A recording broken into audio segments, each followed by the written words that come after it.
Our members are the mission. Insured by NCUA. Visit NavyFederal.org. Dollar value based on 2019 study by Navy Federal. The Los Angeles Dodgers. The Tampa Bay Rays. Here's the 3-1, and a fastball swung on it, hit well, left center field, and it's gone! And what a moment this has to be for Brandon Lau. Hitting the home run was great, and then coming in and seeing everybody, really a relief off myself. Going back, Taylor, and it's off the top of the wall and gone. Another opposite field home run for Brandon Lau. His second home run of the game, and the Rays now lead 5-0.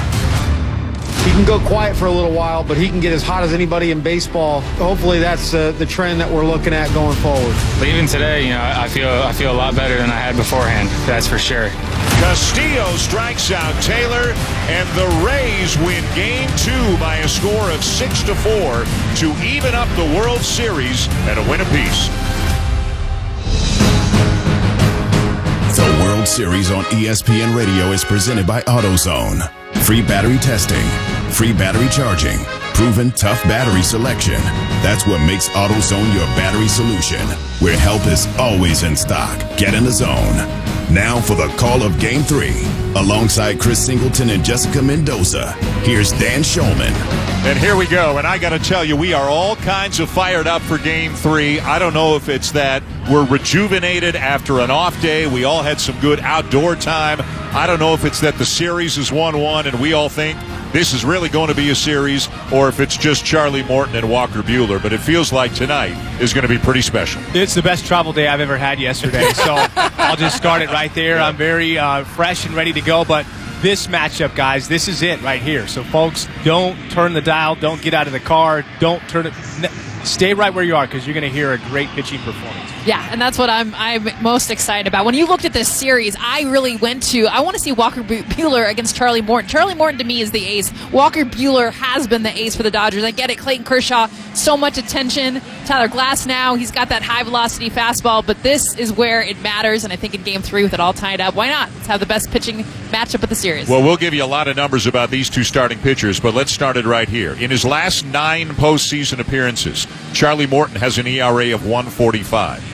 In Walker Buehler's last 8 postseason appearances, his ERA is 1.25. I don't know if either guy is capable of going 9 innings, because that just doesn't happen anymore. But each of these guys is capable of just locking people down for 6 or 7, depending on how things are going tonight. Yeah, and for Charlie Morton, he can be very economical and he can move through a lineup, but they just don't trust the third time through because the numbers jump so high off of him in terms of OPS. So, that's the thing for Kevin Cash. I think ideally, just like any game in this series, is having a lead, getting to those middle innings of the ball game. He can dictate the next several innings to get through it. Listening to Charlie Morton talk yesterday about this matchup, though, he's faced lineups up until this point with a whole lot of righties. He was pretty excited. Because remember, he's a reverse split guy. He's got that curveball. He throws a lot more against lefties. The four-seamer you'll see against the left-handed batters. He hasn't seen a lineup. You don't hear many pitchers go, hey, you know what? As a right-handed pitcher, I'm excited that they've got more lefties than the Yankees and the Astros. Let me just say this. You two are lucky that third time through the order, your numbers are still pretty good. So we're going to let you guys go tonight. Okay. All right? We think. Call to the bullpen. Yeah.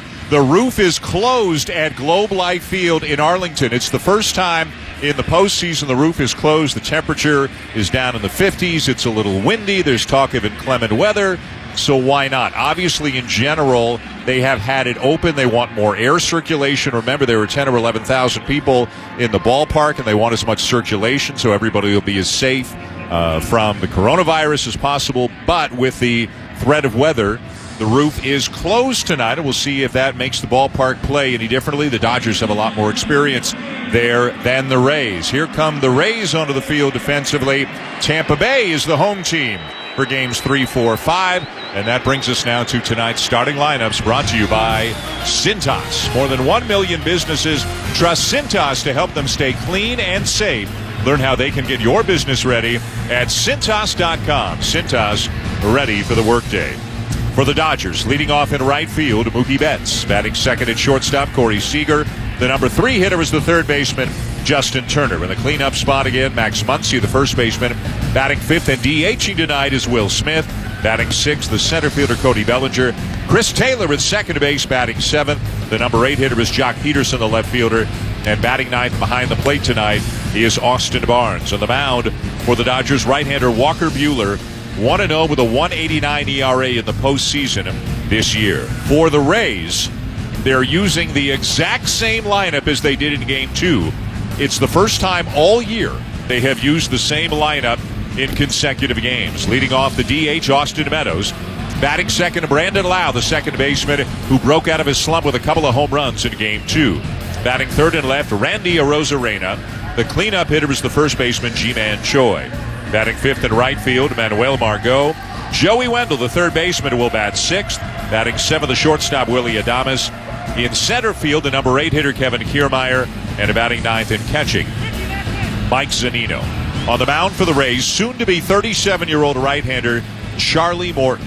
This year in the postseason, 3 starts, 1 against the Yankees in the division series, 2 against the Astros in the ALCS, and all he's done is go 3-0 with an 0.57 ERA in those 3 starts. And if you go back a little further, 2 years with Tampa Bay in the playoffs, 5-0 with an 0.70 ERA in 5 starts. He's never gone more than 6. Again, they'll pull him quickly, third time through the order, loaded bullpen, you know the story.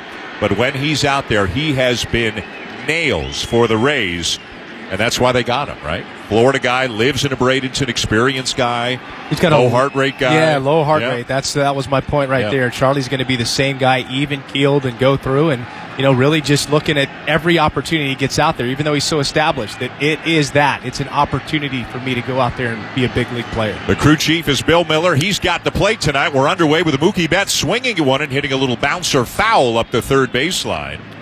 And they are underway in Arlington, an 0-1 count on Mookie Betts, hitting .308 in the postseason, 2 for 7 with a homer and a couple of steals in the World Series. The home run and the steals came in Game 1. The Rays did a good job against Betts in Game 2, 0 for 3 with a walk. 1-1 in the series, and Game 3 just underway. Mookie Betts, Corey Seager, Justin Turner coming up for the Dodgers against the New Jersey native but Florida resident Charlie Morton. One of the reasons he was interested in signing with the Rays. The 0-1 is down and away. Big family guy, wanted to play close to home. The Rays a contending team. 2 years, $30 million. That's like, for the Rays, that's like the Dodgers signing Mookie Betts to 12 years, $365 million. That's as big a deal as the Rays can sign. 1-1 is a fastball at 96, but it misses down and away. 2 balls and a strike. Fastball, both 2-seamer and 4-seamer. More 2-seamers to the righties, more high 4-seamers to the lefties. A lot of curveballs, about 33% of the time. 2-1, and there's a cutter that catches the outside corner. 2-2, and Mookie's not so sure. One thing to keep an eye on tonight, home plate umpire Bill Miller. He's got a very wide strike zone, very pitcher friendly. And so from there, with these 2 good arms, if you're a hitter, you're saying, they don't need any help, right. Bill. Come on, let's go tighten things up. Here's the 2-2 to Mookie Betts, and a swing and a ground ball to short. Backhanded Adames. Got to hurry it to first, and Ji-Man Choi does the splits for the out. And how many times in the postseason have we seen Choi do that? He is plastic, man. He is just all over the place. He works the bag so well. We've seen him, excellent footwork over there, but this time a classic splits that he's been doing all postseason long. Got to give some credit to Willie Adames. He knew he had to get rid of it quickly. He used the ground, and he gave Choi a pretty good hop. Instead of a short hop, there was a little more distance for him to be able to pick it cleanly. There is no first baseman in baseball who does that as often as Ji-Man Choi, and he does it well and effectively every time as Corey Seager takes a fastball for a strike. Swings and misses, 0-1. And can I say, for a big guy, to see him do the splits, I know you guys have seen him do it a lot, but it is jaw-dropping to see someone of his size get that low. It's like an optical illusion. Yeah, I had to stare at the replay. The 0-1, another fastball in there, and it's 0-2. I know the first couple of times he did it, about 2/3 of the way down to the ground, in the back of my mind I'm saying, don't keep going. Yeah. Like, that's a bad idea. This is not going to end well, but he does it every time. 0-2 is a curveball outside, ball 1. I didn't think he was going to get up. I saw him do it. I know, I'm like, it's remarkable. Someone go help him. Because he's not 6'4", 185. That's not the way he's built. But you don't judge a book by its cover, right? There's the 1-2 and a curveball down and in behind the back foot of Seager. 2 balls and 2 strikes. Seager, the National League Championship Series MVP, has 7 home runs in the postseason. The all-time Major League record is 8, held by a trio of players. And again, this is an expanded postseason, so little mental asterisk beside it, I guess. Now a cutter to him that he pops up in a shallow left field, and in comes a Rosarena to make the catch. Kind of stutter-stepping the last few steps in, as he sometimes does, but he's there, 2 down. Yeah, and you talked about the home runs. Corey Seager, Randy Rosarena, 7 home runs this postseason, and a trio of guys, Barry Bonds, Nelson Cruz, and Carlos Beltran, I think. I believe so, yeah. 8 home runs in the postseason. Yeah. Here's Justin Turner. A couple of quick outs for Charlie Morton in the top of the first. Turner hit .307 with an .860 OPS during the regular season, hitting .216 in the postseason. So he's been quiet by his standards. Still entrenched, though, in the number 3 spot in the order as he takes high, ball 1. Morton, again, a very low-key guy, very down-to-earth, humble, deflecting credit, a manager's dream, really. The 1-0 on the way, in there over the inside corner, 1-1. Another product, too, of the Astros analytics system of being able, another pitcher that came over there, really reinvented himself. The 4-seam fastball, throwing the curveball more. He was really a primarily sinker ball pitcher. The 1-1, and a breaking ball over the inside corner. That's the curve there, and it's 1-2. Yeah, when he was primarily the sinker ball pitcher, go back to the Pittsburgh days, that's where ground chuck came from, right? Charlie Morton getting all those ground balls. Isn't it nice when...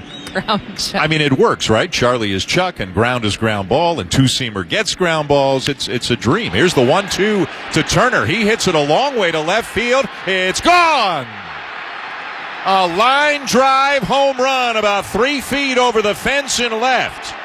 Justin Turner has given the Dodgers an early 1-0 lead. You almost ask if Justin Turner set Charlie Morton up, because that breaking ball that buckled Turner a little bit, that he let go by, called for a strike, he doesn't flinch at all with the front shoulder, stays nice and closed, behind in the count, and hits this ball beautifully. Charlie Morton throwing a lot more two-seamers here in the postseason than he did during the regular season, primarily four-seamers during the regular season, and that looked like a 2 that didn't get much arm side run. And they are celebrating in the Dodgers dugout as Justin Turner and the Dodgers strike first, leading 1-0 here in the top of the first inning. Here's Max Muncy, the first baseman and the cleanup hitter. He takes high, ball 1. And again, we are not in the ballpark. We're here in a studio in Bristol, but 10 or 11,000 fans, and just the noise we feel right in our headsets suggests it is almost entirely a Dodger crowd. The 1-0 is a curveball for a strike, 1-1, which again, I guess, shouldn't really surprise us. There are more Dodger fans around the country than there are Rays fans. You can hear the "Let's Go Dodgers" chant. It sounds like it's hopping pretty good in the early going down in Arlington. 1-1 on the way, and another curve in there for a called strike, 1-2. Well, here's the interesting thing, right? When you're a Ray and I was a Ray, there was a time when Yankees come to town, they got way more fans than you do. The Red Sox come to town, they got more fans than you. Here they are in the World Series. They're the home team tonight. Right. And I think they're more Dodger fans than there are Ray fans. The 1-2 inside, 2-2. The Rays now with 4 outfielders. Brandon Lau's gone out to right field, as we often see the Rays do with nobody on base, depending on who the hitter is. A friend of mine who's in the stadium was saying the few Rays jerseys that she's seen, they're all Longoria. Ah. The 2-2, a swing and a ground ball off the foot of Morton, and it'll bounce over towards third base, and there's nobody there. 4 outfielders, 3 infielders on the right side of second base, so literally nobody on that side of the infield, and that'll be an infield hit for Muncy. Well, the ball wasn't hit like that hard in terms of exit velocity quick back to him. Not sure Charlie Morton, instead of maybe trying to get the glove down and field it, kicks that, and unfortunately, there's nobody there. But sometimes a ball off the bat, your initial reaction is you bunch, think it's coming harder, and then it's not coming as hard, and your timing's off to make a play. And if he lets it go, or if it just got through him, Joey Wendell was right there behind second to make a play. But Joey who? Joey Hardhat. There's the first pitch, swing and a miss to Will Smith. Joey Lunchpail. I thought Lugnut was the official last night. No, as long as it's not confirmed. You're going to cater to Buster this early in the telecast? I thought that was confirmed. We talked about it on the podcast Joey today. Lugnut. Oh, you did? All right, Joey Lugnut. I'll be a good teammate. 1-0 Dodgers, top of the first, and the 0-1 of fastball in there for a strike. And quickly 0-2 on Smith, who is DHing again tonight for the second time in 3 games. Austin Barnes, a superior framer behind the plate, and given Buehler on the mound and what they know about Bill Miller, the home plate umpire, they think Barnes can really buy them some strikes. So Smith DHs. 0-2 swing and a miss, and Morton gets him with a curveball to retire the side. But the Dodgers do strike early on the home run by Justin Turner, and it is 1-0 going to the bottom of the first. This is the World Series on ESPN Radio and the ESPN app, presented by AutoZone.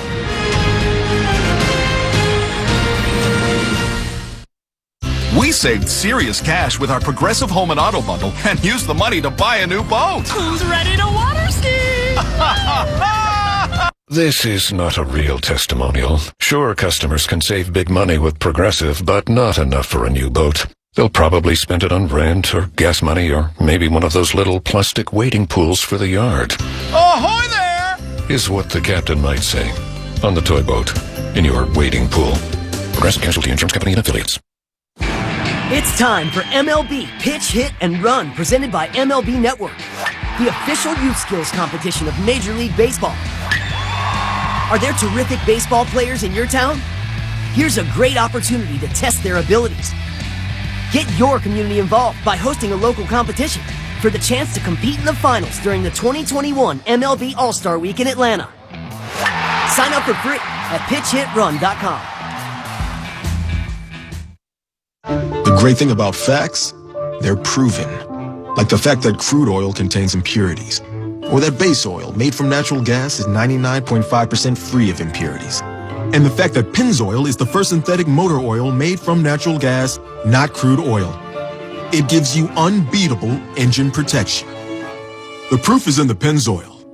Based on Sequence 4A wear test using SAE 5W30. Ask for it at Advanced Auto Parts and participating CarQuest locations.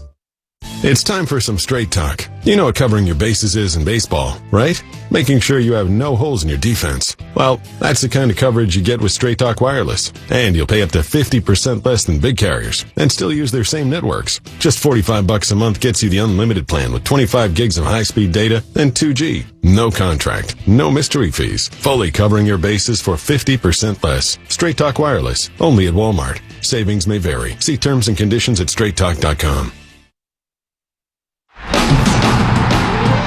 You're listening to the World Series on ESPN Radio and the ESPN app. Bottom of the first inning, the Dodgers lead the Rays 1-0.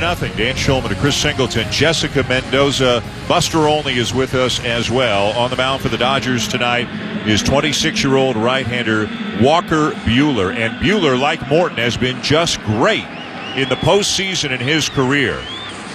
He has made 10 postseason starts. He's got a 2.44 ERA. 73 strikeouts in 55 1/3 innings. He has made one prior World Series start. Game 3 of the 2018 World Series against the Red Sox. How about 7 scoreless innings, allowing just 2 hits. He's been dealing with a blister, but it appears to be behind him as Austin Meadows leads it off and takes up and away. Ball 1. I don't know if you guys remember, but I want to, before I forget to say it, there was that amazing picture. Buehler walking off the mound after Game 3 of the World Series. Such an incredible performance against the Red Sox. The 1-0 and a swing and a foul back, 1-1. And the shots from, I guess, center field. He's walking towards the third base dugout, and you see people in the really good seats behind the plate standing up and giving him a standing ovation, including Sandy Koufax. Yes. And it's like plain as day. Koufax, Buehler right there. I thought it was one of the great baseball pictures I've ever seen. 1-1 to Meadows, and he swings and hits a bouncer to first. Backhanded by Muncy. He'll wave off Buehler and make the play himself. 1 down, and Buehler is going to bring the heat. 96, 97, 98 with the fastball, and as understated and low heart rate as Charlie Morton is as confident and swaggy as Walker Buehler is. I mean, he's good and he knows it. There's no doubt he's a Vanderbilt guy. I mean, there's a lot of confidence, and that place has become a factory over the years. Buster, only he is nodding his head right now, but it's become a factory for players, Dansby Swanson, but pitchers. Here's Brandon Lau, who takes outside ball 1. I got a guy coming out next year that might be the number 1 overall pick, Buster, Kumar Rocker. How about Jack Leiter, guys? That's right, Al's son. A top prospect as well. Fastball up and away, ball 2. Remember David Price came out of Vanderbilt? Yep. One of the first kind of to make a name for the pitching lab, which I don't know if you guys have ever made a trip, but if you're in Nashville, that is a fun place to go check out. 2-0 on Lau, 1-0 Dodgers, bottom of the first, and a fastball at 97 at the knees, 2-1. Lau broke out of a lengthy, deep slump with a couple of opposite field home runs in game 2, and whether or not it had anything to do with it, he took BP off Kevin Cash for the first time before game 2, and he hit a couple of home runs.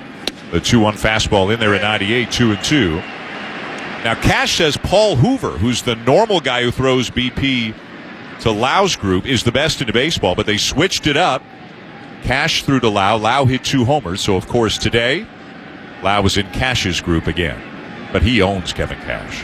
2-2 and a curveball over the outside corner to get him. What a beautiful pitch by Buehler, 2 down. And 2 really just ridiculous pitches for a hitter. Fastball at the knees that was called for a strike on the outside corner early in the count, and then a backdoor breaking ball right there. I'm sorry, Brandon Lau, you just have to tip your cap. No matter how hot you just got the last game, a couple of home runs, those are elite level pitches in one at bat.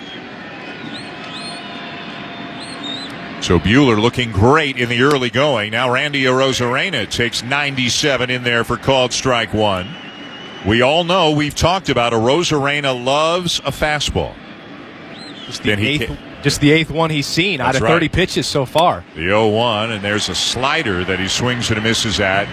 Down and away, 0-2. Buehler, fastball, curveball, cutter, slider. Lots of weapons. 0-2, and he got him. Swing and a miss, a slider down low. What a start for Walker Buehler. Man, oh man. End of an inning in game 3, and the Dodgers with an early 1-0 lead. This is the World Series on ESPN Radio and the ESPN app, presented by AutoZone.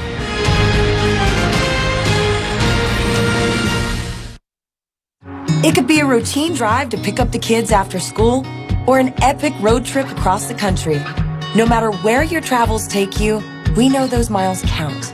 We're Marathon. We have over 5,700 stations across our great nation. Our people are working hard every day to provide you with quality top-tier gasoline to improve engine performance and fuel your life.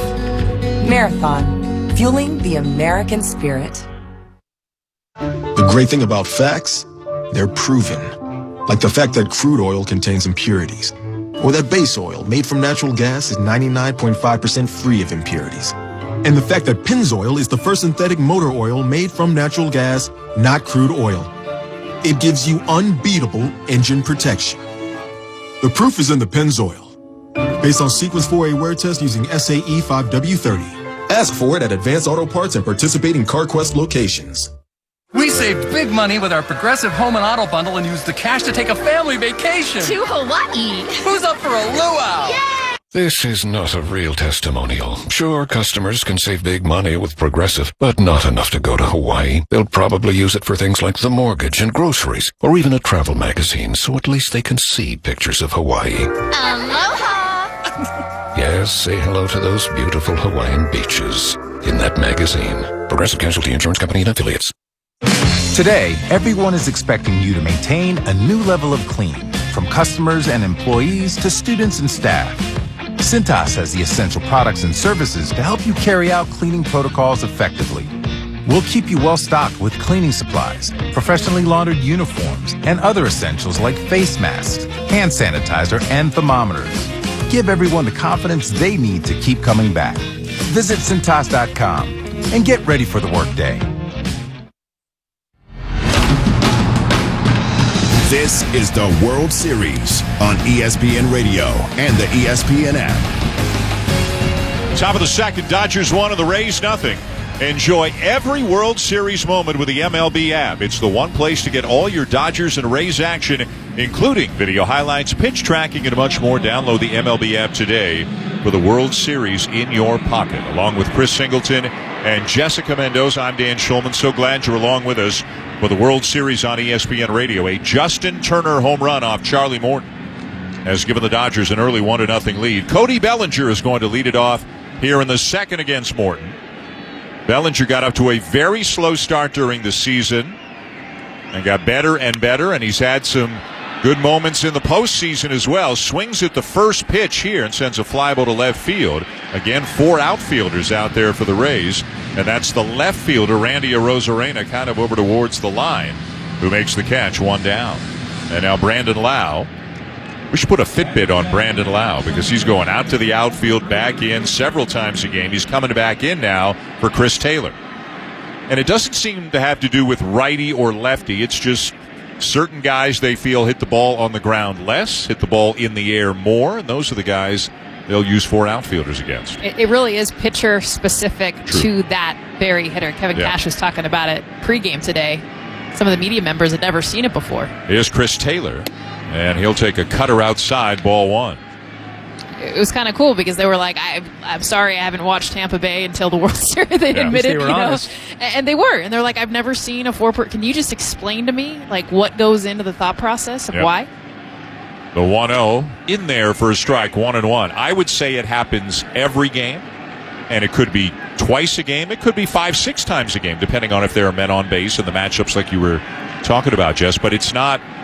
I mean, this is not like a lunar eclipse. This happens, for they do this a lot. Here's the 1-1, and it runs way inside at the belt for ball 2. And they're definitely not trying to be cute. So, we're being different. They obviously have a lot of, research into why and a conviction in doing it. There was a time, I remember when Joe Madden would make different moves, and people would say, oh, he's just trying to be different. But he had a real reasoning as to why. The 2-1 sliced foul, 2-2. Yeah, that was called the shift, and now everyone does it. I mean, the people were looking at Joe then thinking, what is he doing? All those guys on the right side of the field. Bringing an infielder in, making 5 infielders, things like that now are just common. Some people wonder if at some point will you start moving your best outfielder to the spot to whereas the hitters most probably hit it. 2-2, a swing and a miss, and the ball gets through Zunino to the backstop. A big bounce, though, back towards him, and that allows him to throw down to first and complete the out. So Taylor strikes out, 2 down. Efficiency key right now. Buehler, very quick first inning. Morton, pretty quick himself outside of the home run and the single to Max Muncy, but getting the ball and going right back. Whatever the Zunino puts down or whatever Barnes puts down, these guys are throwing. 1-0 Dodgers, top of the second, and the batter now is Jock Peterson, back in there playing left, batting 8th with a righty on the mound. Peterson got the start in Game 1 and struck out in his first 2 at-bats before leaving for a pinch hitter. He came on as a pinch hitter in Game 2 and hit a fly ball to center. And a first pitch breaking ball is in there with an ease for Morton. It's 0-1. And remember, this is the lesser of the more offensive lineups the Dodgers could put out there because of Austin Barnes. And Dave Roberts talked about, not that Austin Barnes can't hit by any means, but he would normally have used another guy. Right. The 0-1, and a weak chopper hit to the right side of the infield. The second baseman Lau hustles the throw on to Choi at first. Peterson is out by a step, and that's a very quick 1-2-3 inning for Charlie Morton. To the bottom of the second, the Dodgers up 1-0. This is the World Series on ESPN Radio and the ESPN app presented by AutoZone.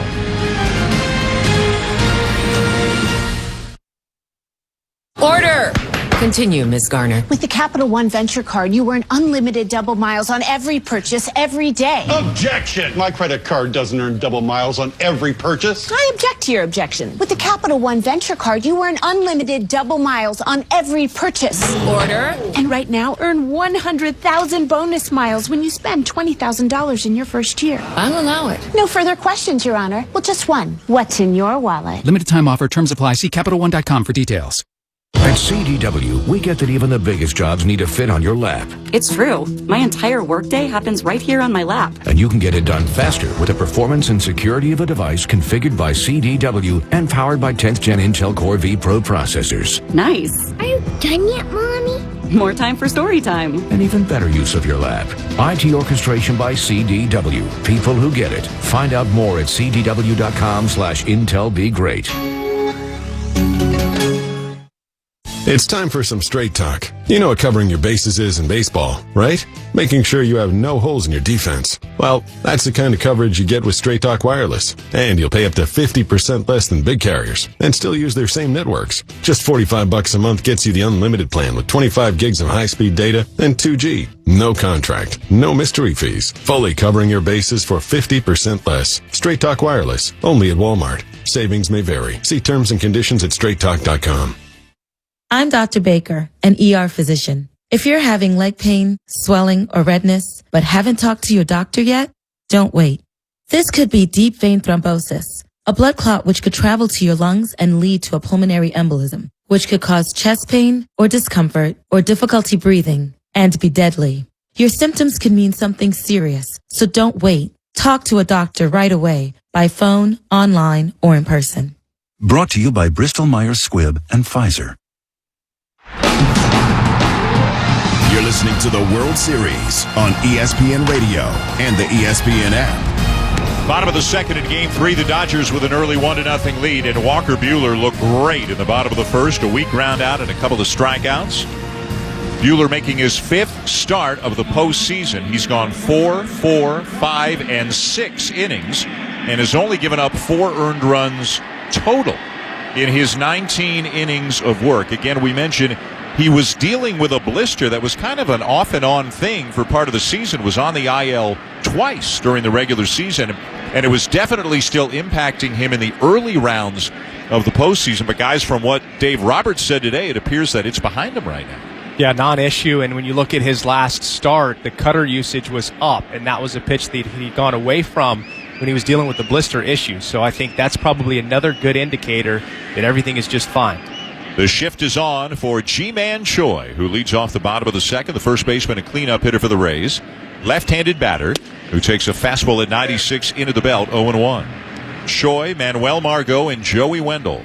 The middle third of Kevin Cash's lineup, which, as we mentioned, is the same as last game, and that's the first time that's happened all season. The same lineup in consecutive games. The 0-1, a swing and a ball fouled off third base side, and quickly 0-2. How much does COVID, injuries, all those things contribute even more to someone like Kevin Cash not being able to have a consistent lineup? You think about Randy Arozarena, Manuel Margot was out, had a death in the family, and just different things like that. So that only adds to what the Rays have to do to mix and match. Here's the 0-2, and a fastball is high, ball 1. I went back and tried to figure out when the last time it happened was. It happened once in the playoffs last year. And then before that, it happened in April of last year. Wow. So it did May, June, July, August, September. They never had the same lineup twice in a row. I mean, they do like to move the pieces around. Here's the 1-2 on the way, and a curveball fouled off by Choi. And Buehler right now looks incredibly sharp. He's aggressive, he's attacking, he is mixing, and everything is around the zone. The fastball always looks good, but tonight the curveball has a little special something. This little special sauce, the backdoor we saw for the strikeout, it's also got a back foot feel, like a slider almost, that he'll throw into lefties. So he's put a lot of thoughts in Choi's head already. Here's the 1-2 again, and a fastball got him. 97 just above the knees, one down. The unhittable pitch. High velocity fastball at the knees on the outside part of the plate. Another Rays hitter that's probably going to tip his cap on the way back to the dugout. Not actually, but internally, what can you do? You can't, if you're a hitter, you can't go back to the dugout and say, man, I should have hit that pitch. You got to say, you know what, he made a great pitch, but next time up, he's going to make a mistake, and I'm going to be on it. So 4 batters, 3 strikeouts for Walker Buehler, looking great early. And here's Manuel Margot, the right fielder, number 5 hitter for the Rays. Swing and a miss at 98, and it's 0-1. Buehler, the Game 1 starter in the first 3 rounds. But just with the way the pitching sorted itself out, the Game 3 starter here in the World Series. 0-1, a swing and a miss. 98 again. 0-2. Look out now. Take the donut off. Whoa. I mean, the Rays have been a little bit better in the postseason with high velocity, but during the regular year, they were near the bottom. And handling 97 above. That's elite velocity, as well as high fastballs, a real struggle in that part of the zone. The 0-2 and 99, higher velocity, swing and a miss. Margot strikes out. This is a really, really good pitcher, looking his best right now. And making these hitters look bad. I mean, Manuel Margot came up there hunting fastballs. He got 3 of them, Dan. I get it. It's 97, 98, but it just showcases how good this fastball is. It's over the white part of the plate, on the outside part of the plate, but Margot not even close on any one of them. So he has struck out 4 batters in a row. 2 down and the bases empty in the bottom of the second. 1-0 Dodgers. Here's Joey Wendell. And he swings and fouls one back, and that's a moral victory right now for the Rays hitters. 98, middle of the plate, and it's 0-1. I feel like Austin Meadows looks like Justin Turner did in the top of the first. He made contact. Yeah. He hit a ground ball to first. That's the only ball put in play by the Rays so far. 0-1 the count. Buehler standing on the extreme first base edge of the rubber. And the pitch, a swing and a foul back, 0-2. Well, I hope Mr. Wendell brought his hard hat and his lunch pail and his lug nut to the ballpark tonight, because he might need all of them to turn something around on Walker Buehler.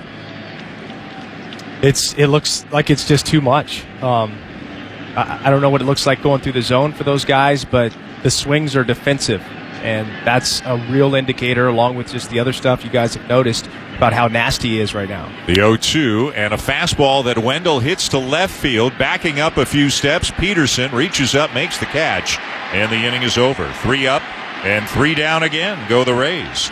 End of 2, and it's 1-0 Dodgers. This is the World Series on ESPN Radio and the ESPN app, presented by AutoZone.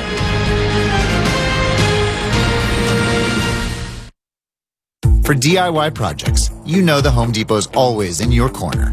Now with our mobile app, it can also be in the palm of your hand. With digital tools like image search, snap a picture of something. It'll recognize it and serve up product suggestions in seconds. And our product locator will check availability and lead you right to it. The Home Depot mobile app. Download it today to get started.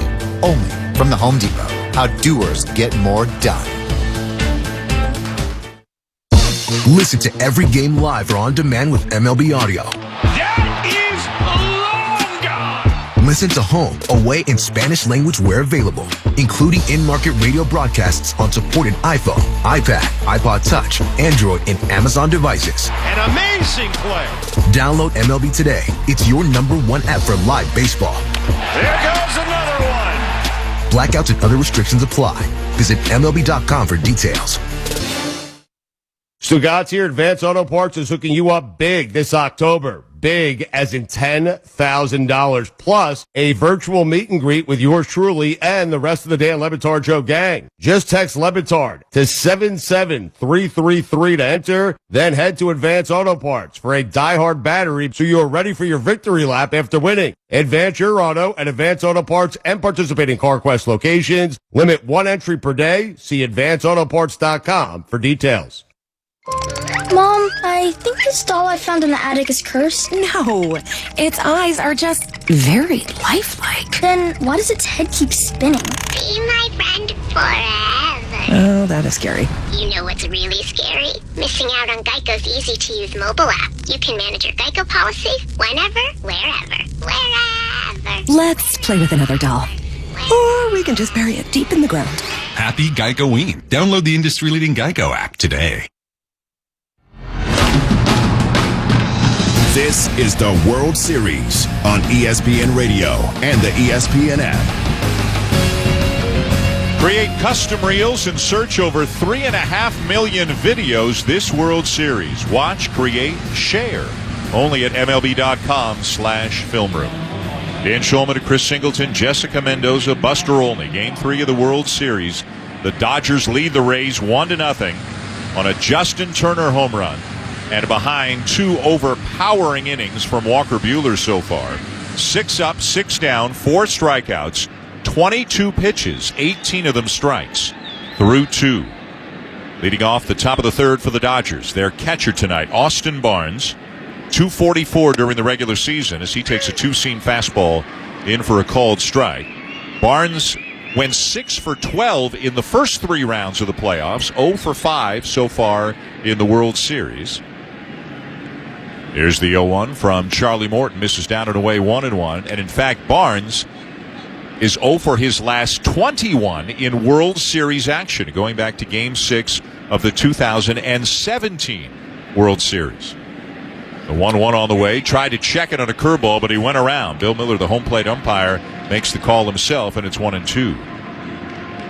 Charlie Morton can be so tough because what he can do to both sides of the plate. He can throw that slider glove side just off the edge, and then he can throw the two-seamer off the edge to a righty that runs over that outside corner.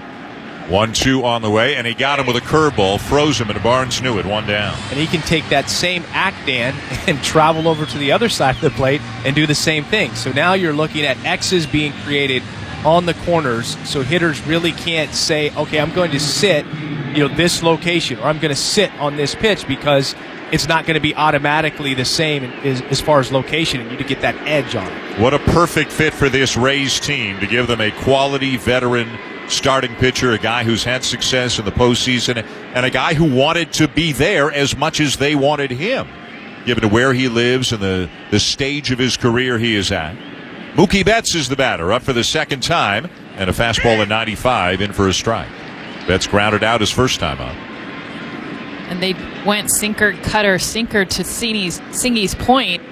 Went all the way. One would go left, the other would go right. Here's the 0-1. Curveball, check swing. They appeal to first, and he didn't go 1-1. You're brave trying to say sinker and singy in the same sentence. Singies. Yeah. I would move some of the words around on that one. As long as you don't call me Stinky. I'm good. Yeah. 1-0 Dodgers. And the 1-1 right at the knees with a fastball, 1-2. Betts thought it was low. And to our point about it sounding like mostly Dodger fans, when Mookie Betts' name was announced, without question, you could hear them chanting Mookie as he came up to the plate. The ballpark at about 25% capacity. 1-2 curveball down and away, 2-2. Well, we've always got metrics on the players, right? Let me give you a metric on Bill Miller, home plate umpire. The MLB average for pitches, called strikes out of the zone, 6.9%. His is 7.8%. So is that means a little above, a little more, right? Yeah. 2-2, swing and a miss. Got him with a curveball. 2 down, back-to-back strikeouts. So a bit of a pitcher-friendly umpire, right? And teams, managers, hitting coaches are as aware of that as they are aware of their own players' analytics, right? It's probably why Austin Barnes got the start tonight. Right. Think about that 5-6 years ago when you were just kind of going by memory. You didn't actually have the numbers. Now it impacts the game more than ever. There is no lack of information in the game of baseball right now. Back-to-back strikeouts in the third for Morton. And now a pitch down and in ball 1 to Corey Seager, who flied out to left his first time up. 1-0 Dodgers, a Justin Turner home run in the top of the first. Game 3 tonight. We're back with you tomorrow night for Game 4 here on ESPN Radio. 1-0. There's a backdoor curveball that drops in for a strike. 1-1. Pitch is so dirty. And the reason is because he manipulates it, Dan. I mean, it's 79 miles an hour there. Starting away, coming back in. Boy, he's working quickly, too. Both guys are. Look out. He threw a pitch down and in. Did it hit him? It did. It bounced and hit the foot or lower leg of Seager, who just had nowhere to go. Couldn't get out of the way, and he's hit by a pitch. Just yanked it across the body to Charlie Morton. Didn't come out of the hand right. Fortunately for Seager, though, it just seemed to skim the foot. You want to get that in the lower leg, ankle, or even the knee area. Those things, they hurt and they bruise deep. So Morton puts a man on to bring up Turner, who homered off him in the first inning. Turner's first home run in the World Series this year, his second home run in the postseason this year. Morton the set. And the pitch on the way, and a fastball right over the outside corner. There's that two-seamer you were talking about, Singy, that he starts a little bit off the plate, and it comes back in over the outside corner. Not the sinker, Singy? The sinker. No, that's hard. I mean, because you, as a hitter, okay, if you want to lean out there and say, okay, I'm going to lean out to hit that pitch. Throw to first, diving back in Seager. Then he blows you up on the two-seamer in. and you can't get your arms extended, a broken bat. So those guys, they can have fun. Both these teams have fun tonight facing these two pitchers. We'll enjoy it right here from the studio. When you're glad you're retired. Yeah. Absolutely. Gosh. Turner waiting.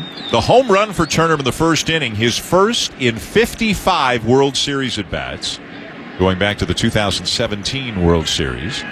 Morton keeping an eye on Seager at first, and another throw will drive him back to the bag again. The great Duke Snider, all-time Dodgers. Yeah. Grew up in L.A., so these are all names that were spoken around the household all the time. Yeah, tying a franchise record, 11 home runs hit by both Duke Snider and Justin Turner. And again, obviously Turner benefiting from extra rounds of the playoffs Snider didn't have. Turner will pop one up right side, foul territory, and back out of play over the Dodger dugout. And it's 0-2. Yeah, that should be a stat. Home runs per postseason games played. Yes, Break that down. I have a feeling that if they had 4 rounds of playoffs back in the day, that Ruth and Gehrig and Mantle and Snyder, and they would have done okay. 0-2 the count on Turner. 1-0 Dodgers. Turner takes inside now. Curveball that Morton tried to get in there for a called strike, but it wound up kind of near the hip of Turner. Wound up way inside. Ball 1.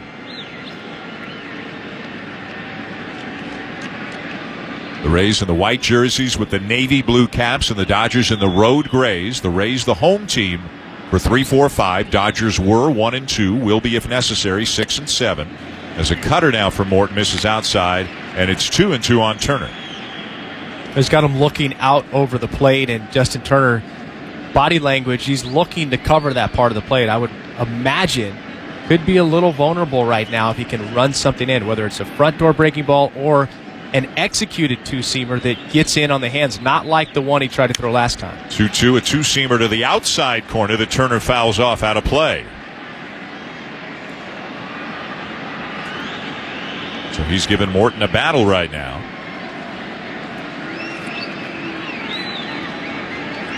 1-0 Dodgers, 2 down here in the top of the third inning. Seager the lead at first, being held on by G-Man Choi.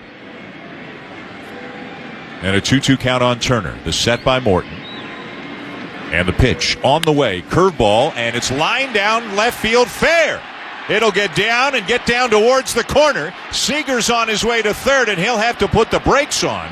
Rosarena got over in a hurry, picked it up just shy of the track, and got it back to the infield quickly. Seager stopping at third on the double by Turner.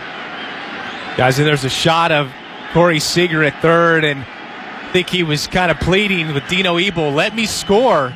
Coming all the way around, especially with 2 outs, don't want to lose that opportunity to get that run. But that ball was completely in front of him, and this Dodgers team, they are so good at taking the extra base, going from first to third, sometimes going from first all the way to home. And it looked like Seager wanted to open it up. He wanted to put it in the 5th gear. Like, it would have been hosed home. Yeah. The throw came in at third base just as he was rounding. Yeah. And Dino Ebel was way down the line towards home plate, putting the stop sign up for Seager. So it's second and third, 2 down for Muncy. And a swing and a miss. Couldn't check the swing on an inside cutter, 0-1. Muncy with an infield hit his first time up. Remember, first time up they had 4 outfielders against him, but now second and third they can't do that. So they've got 4 infielders, but they are in the shift. 3 on the right side. Lau, the second baseman, way out in the outfield. The shortstop Adames around to the right of second base. And Wendell alone on the left side. A curveball down and in. He tried to check it, and he succeeded. They appeal down to third, but no swing. And it's 1-1 on Muncy. Muncy hit just 192 during the season. Did not have a good year. Ooh, I think Muncy went. I think he might have. 1-1 the call. Morton trying to get out of this jam. Ray's already down a run. And the pitch, another curveball missed inside. Ball 2. Muncy will not help you. Will rarely chase. He's walked 17 times this postseason. Knows the strike zone better than anybody. In this situation with first base open, Charlie Morton's going to make his pitches. Really good pitches. If you'll chase, great, but he's not going to give Muncy. He shouldn't give him anything to hit. There's a right-hander on deck. 2-1 inside with a fastball, ball 3. And that righty on deck is Will Smith, a very good hitter. 3 balls and a strike on Muncy. The Dodgers looking to extend their lead. Morton the set. And the pitch on the way, and a swing and a sharply hit ball pulled foul up the right side. It's 3-2. Morton's up to 53 pitches now through 2 2/3, and that's without walking anybody. Now, he did hit one batter, but that just shows you how much the Dodgers are making him work each and every at bat.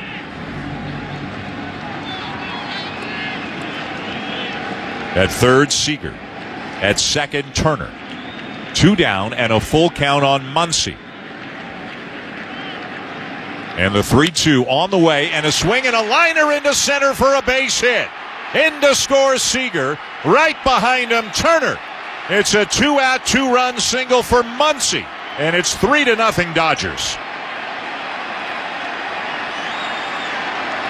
Not sure exactly there what the process is for Charlie Morton. I mean, even though you get to 2 strikes, you're still in an interesting predicament because of the fact you're facing a left-hander that can rake. You've got to go to something nasty, try to get him to chase in that situation, because with first base open and 2 guys in scoring position, you just don't want to enter into that. And he did.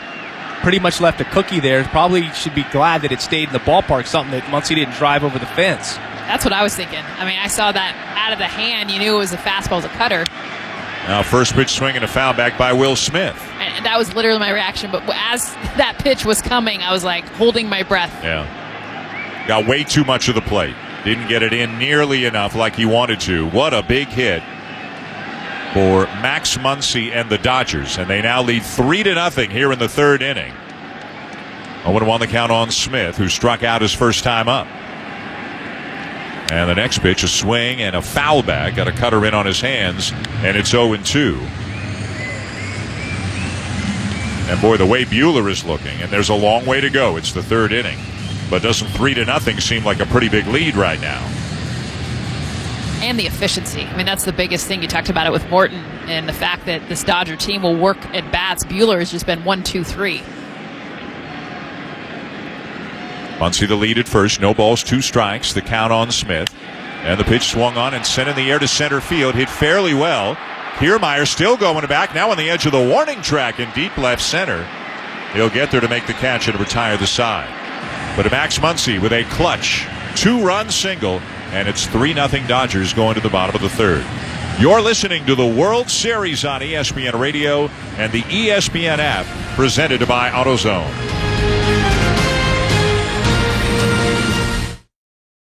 This past year has been a roller coaster. It either gives us incredible anxiety, incredible joy, a mixture of both. ESPNU Radio is here to make sure that ride is as enjoyable as possible. I'm celebrating every week. I'm celebrating the fact kids are getting a chance to play. Touchdown! Yes! Escape the daily grind with the joy of college sports with the top names from the field to the hardwood. We've got Coach O here. Coach K is with us. From downtown, the right stuff. ESPNU Radio, Sirius XM 84.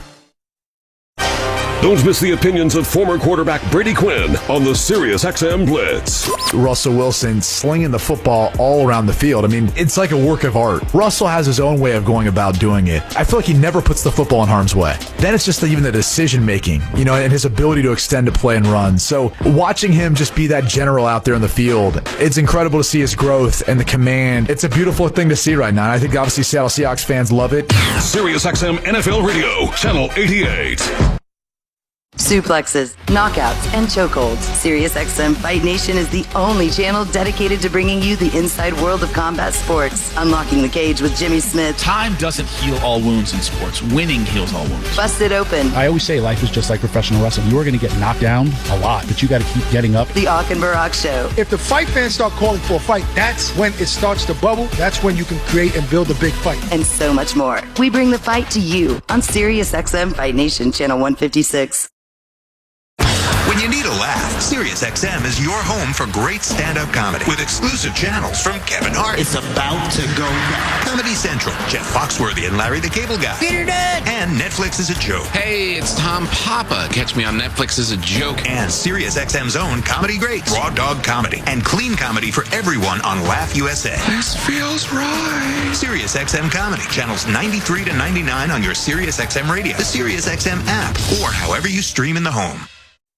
You're listening to the World Series on ESPN Radio and the ESPN app. Let's pause 10 seconds for station identification. You're listening to the World Series on ESPN Radio and the ESPN app, presented by AutoZone. Catch the Sirius XM Blitz with Brett Favre on demand right now by streaming on your phone or at home on Sirius XM connected devices and speakers. 3-0, the Dodgers lead the Rays. Dan Shulman, Chris Singleton, Jessica Mendoza, Buster Olney. A home run by Justin Turner in the first. A 2-run single by Max Muncy in the third. All 3 runs scoring with 2 outs. And it's 3-0 Dodgers. Willie Adames leads off the third for Tampa Bay and looks at what else? A fastball for a strike from Walker Buehler, who has been lights out so far. It'll be Adames, Kiermaier, and Zunino, bottom third of the order. The 0-1 on the way, and a slider misses outside, a ball and a strike. The 3 runs for the Dodgers with 2 outs, by the way. That gives them 46 runs in the postseason with 2 outs. 20 more than the Rays. 1-1 swing and a miss at a fastball, 1-2. They came into the game hitting .293 with an OPS of .950 with 2 outs in the postseason this year, and those numbers have only gone up. 1 ball, 2 strikes. Buehler working quickly. Winds and works, and he misses outside with a fastball, ball 2. He doesn't even look like he's breaking a sweat right now. It's like a side session he's throwing. That's how much pressure it seems like he feels. 2-2 on the way, and a swing and a ground ball to third to his left. Turner has it, spins, fires, and a big stretch by Muncy to his left into foul territory. Coming up with the ball, and Turner gives him an appreciative point, saying, "Attaboy, 1 down." Now Kevin Kiermaier, the center fielder and number 8 hitter for the Rays, 2 for 7 with a home run so far in the World Series. He hit that home run back in Game 1 off Clayton Kershaw, the only run that Kershaw gave up in that game. And a nice moment that we saw, and we're seeing it again. We saw it live, and we're seeing it again on replay now as Kiermaier takes outside ball 1, Jess, of Kiermaier visiting with his wife and young son, probably 2 years old, I would say, just before the game. So cute, getting a kiss. There's the 1-0, and a pitch down and in the dirt, ball 2. I'd say like 18 months. I mean, you know that range. But like kind of mimicking the swing of his dad. Yeah. Looks a little bit like a tree just spinning. Yeah. Well, spinning is more fun than hitting, of right? Of course. Yeah, get dizzy. 2 balls, no strikes. 3-0 Dodgers in the bottom of the third. And the pitch on the way from Buehler. Fastball and a swing and a miss. 2-1. Got such good ride through the zone. You know, coming into this game, 17 strikeouts for Buehler on pitches in the zone. I mean, that's just really high. 14 of those from the fastball. Just tells you 2-1 on the way, swing and a miss, 2-2. The ability to command the fastball. Obviously, the high velocity's there, the spin rate's there, but to be able to throw it where you want in the zone where guys are swinging and missing for strike 3, I just think it's pretty impressive. 3-0. Not that you guys don't. The 2-2. And a fastball fouled off. MLB.com Sarah Langs tells us the Buehler strikeout of G-Man Choi. The spin rate on that 4-seam fastball was the highest of Buehler's career. It was almost 2,900 RPMs. To go nerdy, that's 500 more than league average. Just to give you an idea, the highest of his career, which says so much. The 2-2 fastball check swing. The appeal to third, he didn't go, and it's a full count. And the higher the spin rate on the fastball, the more it holds its velocity between when he releases it and when it gets into the strike zone. It basically looks like it's rising, which it's not. It's just holding through the zone. But when he throws it low, especially, Dan, oh my gosh, just misses barrels. Here's the 3-2 on the way to Kiermaier, and a swinging a ball line down the right field line, hit it well, but he hit it foul. Boy, he turned on that one, and he just missed what would have been a line drive home run by about 4 or 5 feet. 111 miles an hour off the bat. We haven't seen that kind of velocity coming off a barrel. I mean, that thing got out of here. Yes, it was foul, but left the stadium as soon as he hit it. Yeah, he really turned on that. He has swung the bat well the last 3 or 4 games, ever since he's come back from the hand injury.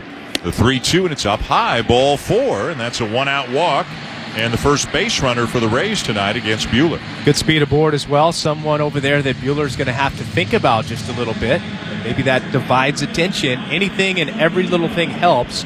Divide attention towards that batter. Maybe there's more likely of a chance that there's a mistake made to the hitter. So 1 on, 1 out. The Rays down 3-0 in the bottom of the third, and their number 9 hitter comes up, catcher Mike Zunino, hitting 182, but he does have 4 home runs in the postseason. Looking for his first hit in the World Series. He is 0 for 7, a throw to first, and that'll drive Kiermaier back to the bag. They've got the shift on, the Dodgers do. Taylor, the second baseman, just a stride or two to the left of second. A huge hole on the right side, and the outfielders are straight away. The set and the pitch, and a fastball outside at 97, ball 1. Well, Dan, the way they're positioned defensively with those 3 outfielders, or 3 infielders, I should say, to the left of second base, where Chris Taylor is straight up the middle a little bit to the left center field side. If a ball's hit right at him, he's still got a chance to turn in the double play of running, stepping on the base, and throwing. The 1-0 fouled straight back, 1-1. Yeah, Zunino doesn't run well at all. If he hits it to third, short, or second, they've really got a great chance, even though it's a little bit unconventional to turn a double play. These are 2 good defensive teams. They really are. They got a lot of versatility, but it's not only that guys can play different spots, they're good at it. Taylor being a perfect example.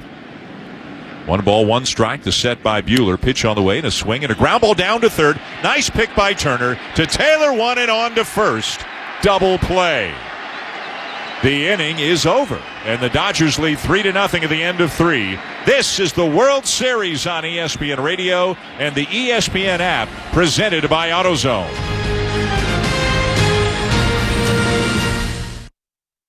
At CDW, we get the importance of clear communication. I was on a conference call, and I think my boss asked me to send her roasted beets in a can. Talk to the experts at CDW. Using Poly headsets and cameras, they'll orchestrate a collaboration solution that lets you hear and see clearly on any device, any meeting platform. Huh. Looks like she asked me to send her the report sheets when I can.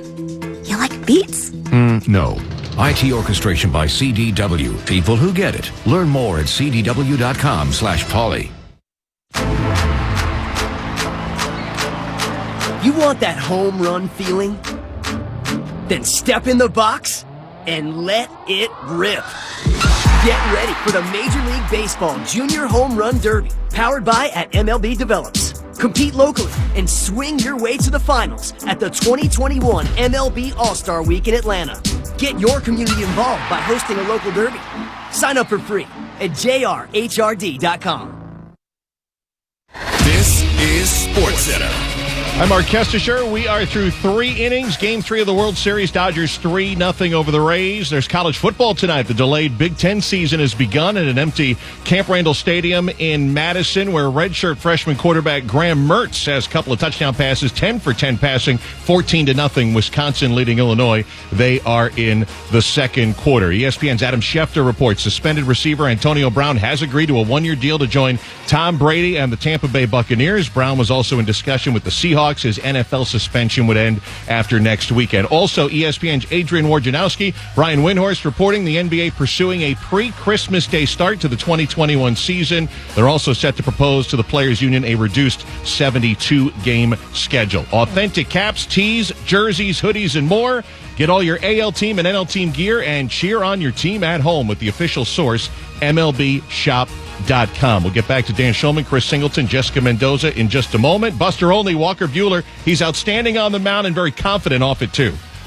Very confident. I reached out to Tim Corbin, the head baseball coach at Vanderbilt, where Buehler played, and he had some great stories. One of those was when Buehler was struggling academically, and Corbin told him he had to consider which junior college to transfer to.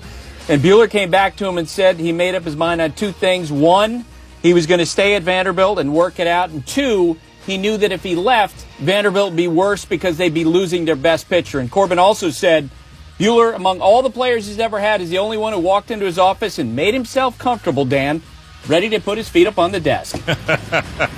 That is confidence. And you know what? When you throw like Buehler throws, it's okay to have some confidence. You can understand why he's got it. And he's been great tonight. 3 hitless innings. The Dodgers lead 3-0 Going to the top of the fourth inning. Thank you, Buster. Cody Bellinger, Chris Taylor, Jock Peterson coming up in the fourth inning against Charlie Morton, who's been touched up for a home run by Justin Turner, but a 2-run single by Max Muncy. And Turner also just made a really good defensive play as Bellinger takes down an in-ball one.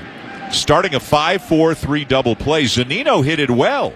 Top spin ground ball to the left. Turner had to reach, pick it, and then make a good throw to second to start the around the horn twin killing. There's the 1-0, and there's a pitch on the outside corner, 1-1. You know, I've been doing this 25 years. That might be the first time I've said twin killing. I know. I was just like... Could be the last two. Yeah. I like it. Keep it in the rotation. Think I sold it? There's the 1-1, and a swing and a line shot into right center. A base hit for Bellinger. 4 outfielders, 3 infielders. Nobody anywhere near where that ball went. Would have been about where a second baseman would be playing if they were playing straight up. And he hit it hard. Nobody there, and that's a base hit. Well, I think the Rays' second baseman's probably glad because exit velocity, Jess? 111.2. Yeah, he's probably glad that there was a shift there because that ball was scorched off the bat of Cody Bellinger. So the leadoff man is aboard for the Dodgers here in the fourth inning. And now that'll bring up Chris Taylor, who struck out his first time up. Taylor, the second baseman tonight. Right-handed batter, and a swing and a miss with the first pitch fastball from Charlie Morton, 0-1. You're talking about how good Chris Taylor is, you know, when playing around in different spots, but playing second base tonight. Remember yesterday, or 2 days ago, Dave Roberts said he's our best left fielder. Right. So your best left fielder starting at second tonight. How deep is your team? The 0-1 there for a strike, 0-2. Gold Glove Awards announced. The Mookie finalists, Betts. yeah. The finalists, sorry. Yep. Some grumpy Mookie folks Betts out there. and Cody Bellinger. Well, I think it's hard when Kevin Kiermaier's name isn't in there. And this year they did it entirely by metrics, not by voting. And they announced 3 finalists for each position in each league. Swing and a miss at a curveball. Taylor strikes out 1 down. That's 5 now for Morton. Not a single Ray was on the list in the American League. Bellinger in center field and Betts in right field. Both finalists in the National League. Mookie Betts has won 4 Gold Gloves in the American League, so wouldn't be a shock at all if he wins it this year. And Cody Bellinger won it last year in center field. But Bellinger could be great in right, great at first, great in center. Taylor can be really good at second, really good in left. Crazy. It's an embarrassment of riches. But it also shows you Tampa Bay not having one, just how much they can mix and match and do the things with the guys that they have. Yeah. Throw to first and the runner back. Singy, after seeing like 3 weeks of the Rays, I mean, Kiermaier, I guess, is the obvious answer. Who's their best defensive player? But who else would be in there? G-Man Choi, because of the splits. Yeah. That's all. I changed the metrics just going on that alone. You win my Gold Glove. I wonder if they have a splits metric. 3-0 Dodgers top 4.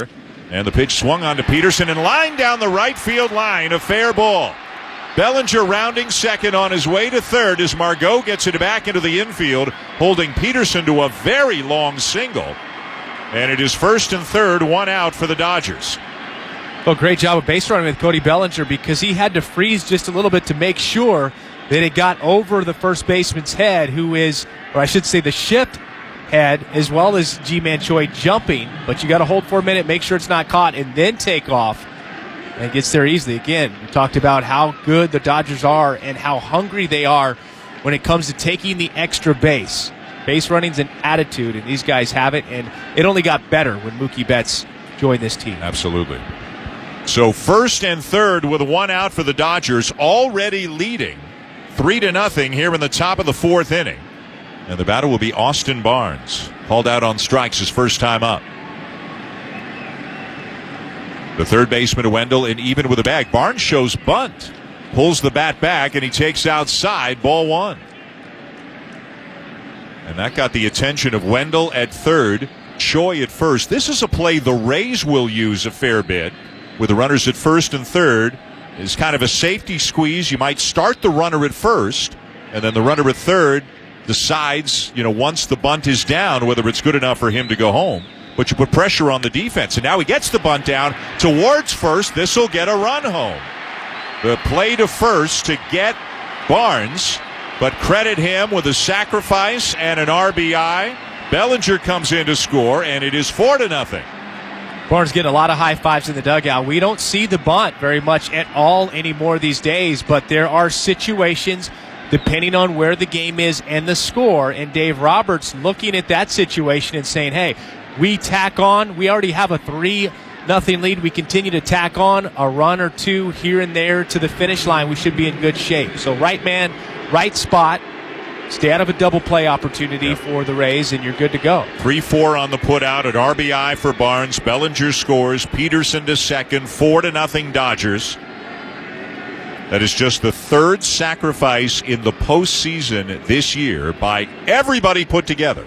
All the teams put together. Curveball for a strike to Mookie Betts, and it's 0-1. And that's a huge credit to Bellinger's speed. You know, looking at the bunt, they had a chance at home, but if Bellinger not as fast, and you could argue probably the fastest player on this Dodgers squad, they had a chance at home plate at anybody else. Betts is 0 for 2 on the night. The set by Morton, a look back at the runner at second, and now a swing and a miss on a curve. And he's way out in front of Mookie, 0-2. A lot of conversation over the last 48 hours with the way Betts is playing. Is he now in the conversation with Mike Trout for the best player in the game? Is it not an automatic that Mike Trout is still the best player in the game? Well, I think, collectively or when you just are sort of adding up, there are things that Mike Trout does really well that may be a tick or two above Mookie Betts, but then there are things that Mookie Betts does that Mike Trout doesn't. The defense, Mike Trout doesn't do the defense like Mookie Betts does. The 0-2 and a fastball just outside at the knees, ball 1. Well, and what's included in the greatest players a lot of times is association with championships. Mookie's already got one, and good, bad, and different. As far as just the regular public eye, they have not seen Mike Trout play baseball. A lot of people don't watch the regular season. They know of him, but they haven't seen him in October. Which is a shame, right? For the one time. One time, and they got swept 3 straight. Curveball outside to Betts and a nice block by Zunino. So Peterson stays at second, 2-2. That's obviously, and that's what's great about the sport when you have conversations, because there are all kinds of different angles. You could look and say, well, to Jess's point, no championship. But then you lend that to doesn't have the players around him. So then if you don't have the players around you, then the opponent doesn't really have to pitch to you and deal with you, but Mike Trout still gets his number. So, there's so many different things you can kind of put into the mixer. 2-2, a curveball fouled off by Betts to stay alive. That it's just, that's what's great about these conversations, because there's nothing that's like 100% this way or 100% that way. Right. And there's so many aspects of this game that are cool to debate and sit down and say, oh, what about this? Well, he does this better. I think Trout, like this better. He did get more pitches in the strike zone than he's ever gotten in his entire career, because Anthony Rendon now adding to that point. If they can keep making moves like that. 4-0 Dodgers, top of the fourth. Runner at second, 2 down. And the 2-2 to Betts, down and away, ball 3. Trout, year in, year out, will have a higher OPS plus than Betts. He's got a little more power than Betts. He'll walk more often than Betts. But Betts, as you say, Singy, he's a better defensive player. Right. Better with the glove, better with the arm. Now, he plays right. Trout plays center. But Betts a better defender. And Trout doesn't steal bases much anymore, right? Nope. Here's the 3-2. A swing and a ground ball up the middle and through, a base hit. Peterson around third, and he'll come in to score. RBI single Mookie Betts, and the Dodgers are pouring it on right now, leading 5-0. Well, just a fight on the inside part of the plate. It looked, and Mookie Betts fought it off. He got to the spot a little bit quicker. It wasn't true off the barrel, but battled in this at bat. And I'm sure there are times, many times, where he's hit stuff on the nose and right at people. So this is one of those ways where you say it all evens out. I'm sure at some point earlier this postseason or even the regular season, there's an even out one there for some of the smoke line drives you hit right at somebody. 4 of the 5 runs the Dodgers have scored tonight have come with 2 outs. And they're up 5-0 in the 4th inning. The batter is Corey Seager, who takes ball 1. Seager a fly ball and hit by a pitch. There is nobody up in the Rays' pen. And these are difficult decisions for a manager. I mean, you don't want to give the game away. Morton's clearly not at his sharpest, but you don't want to burn through too many guys with games tomorrow and the next day. The 1-0 swing and a miss. The runner going, the throw down, not in time. Mookie Betts, another stolen base, his third already in the series. Tacos? I think once you get the first one, you get the taco, and then I don't think there's a... Yeah. Can't add on? No, I don't think so. One taco per player? It should be a taco per steal, right? Yeah, it should be. Yeah. So here's the deal. When the Dodgers went up 3-0, you're looking at a situation where Kevin Cash, I believe things change. You can't even consider pulling Charlie Morton early. You've got to max out with his pitch count tonight. Fastball misses up and away, and it's 2-1. Yeah, and reason being because you don't want to waste relievers in this ball game when the Dodgers offense, it's just too powerful. You can't expect that we're going to be able to climb back in this game and then hold them down for the rest. So you got to max out with pitches from Charlie Morton. Use the relievers that you're going to need, but no rush to get to the bullpen. A 2-1, a swing and a foul off, 2-2, and a curveball inside. And as you're saying that, Kevin Cash on the phone with the bullpen, activating pitchers down there. Movement is happening. I think they would be thrilled if they could get possibly one more inning out of Charlie Morton. It looks like Ryan Thompson, a right-hander, is getting out. The 2-2, a little jam shot down the third baseline. Long throw from Wendell high, but Choi jumps and comes down and tags Seager before he winds up back on the ground. An incredible play by Choi to get the out on Seager and retire the side. Gold glove. My word, right yeah. there. You will not see a better play from a first baseman. But that's one of the few things that's gone right for the Rays tonight. 2 more runs this inning for the Dodgers and a 5-0 lead going to the bottom of the fourth. This is the World Series on ESPN Radio and the ESPN app presented by AutoZone.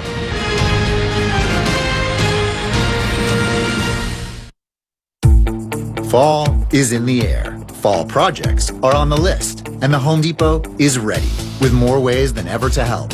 Use our mobile app to search, shop, and save. Choose flexible delivery options that bring everything you need right to your door. And if you need tools for a project, but not forever, you can rent them. You won't find a better toolbox anywhere else. Take on fall and fall projects now at the Home Depot. How doers get more done. At Navy Federal Credit Union, our arms are wide open to the Army, Navy, Air Force, Marine Corps, Coast Guard, Space Force, and the DoD. All are welcome to join, whether you're active duty, a veteran, or if you have family who have served. We've always got your six. That's why members earn and save $361 more per year by banking with us. Navy Federal Credit Union. Our members are the mission. Insured by NCUA. Visit NavyFederal.org. Dollar value based on 2019 study by Navy Federal. Customers, students, and staff expect a new level of clean. Cintas has the essential products and services to help you carry out cleaning protocols effectively. Cintas performs surface sanitizer and disinfectant spray services to common touchpoints, installs and refills touchless hand sanitizer dispensers, and provides commercial laundry services to help minimize employee exposure. Give everyone the confidence they need to keep coming back. Visit Cintas.com and get ready for the workday. Bria's Fashion Boutique is the worst. First, they asked me if I needed help finding anything.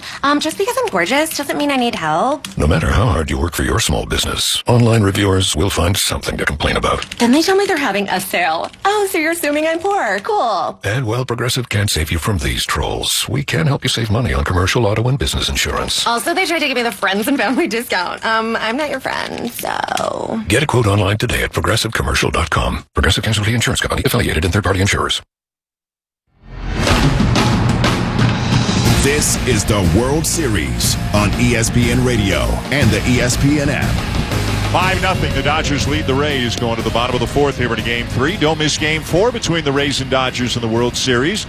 Tomorrow night at 7:30 Eastern Time on Fox and ESPN Radio. We know that Julio Urias will start for the Dodgers, and we know that Ryan Yarbrough will be heavily involved for the Rays, but we don't yet know if he will start or be a bulk guy, and if they'll use an opener. That may depend or will depend on who is needed tonight. Dan Shulman to Chris Singleton, Jessica Mendoza, Turner with a homer, Muncy with a 2-run single, Barnes with a squeeze for a run, Betts with an RBI single, and Walker Buehler is dealing.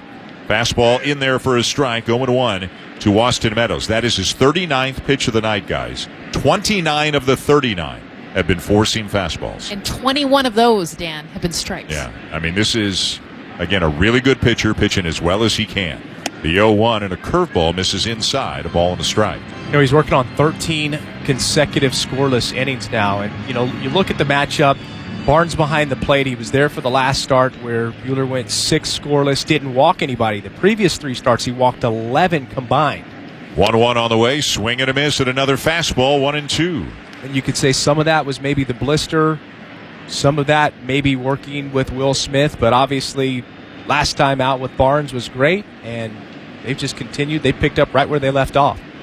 He's working on an extra day's rest since his last start. 1-2 and another fastball. It's fouled back by Meadows, who grounded out his first time up. And that last start, Singy, was against what you could argue the best lineup that Walker Buehler has faced all season long in the Atlanta Braves. They were second to the Dodgers in pretty much every offensive category.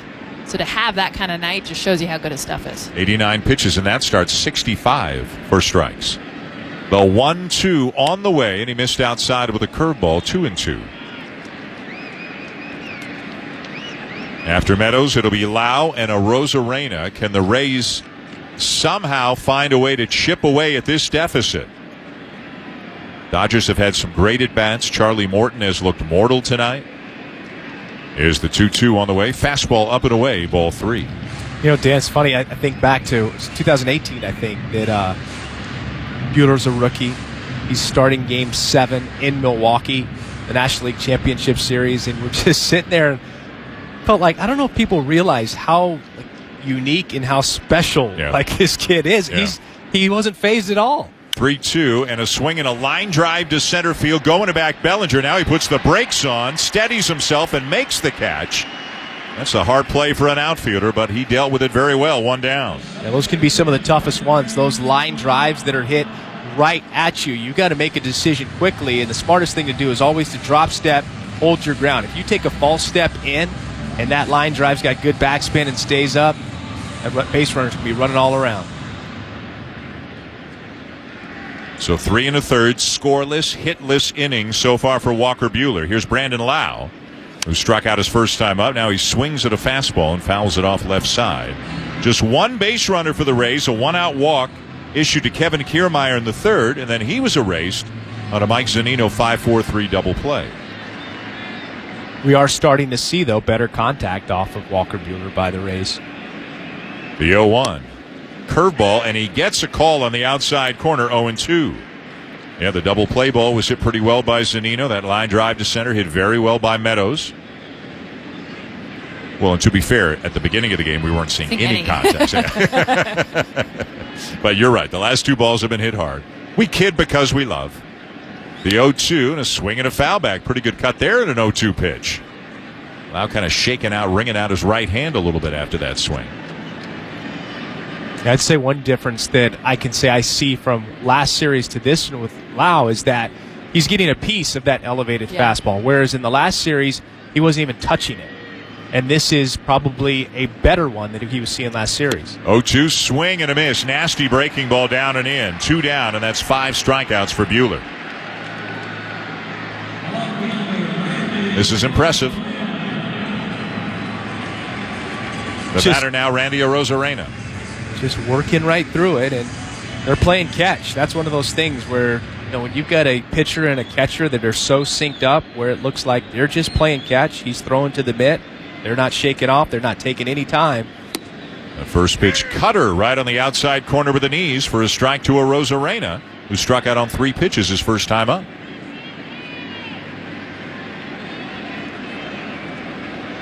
Right-hand hitting outfielder, the ALCS MVP. 0-1 on the way, and a fastball lifted in the air to center field. Bellinger's going back, still going back, feeling for the wall, and he'll make the catch about 3 feet in front of the fence in straightaway center, and the Rays go in order. End of 4, and the Dodgers lead the Rays 5-0. This is the World Series on ESPN Radio and the ESPN app, presented by AutoZone.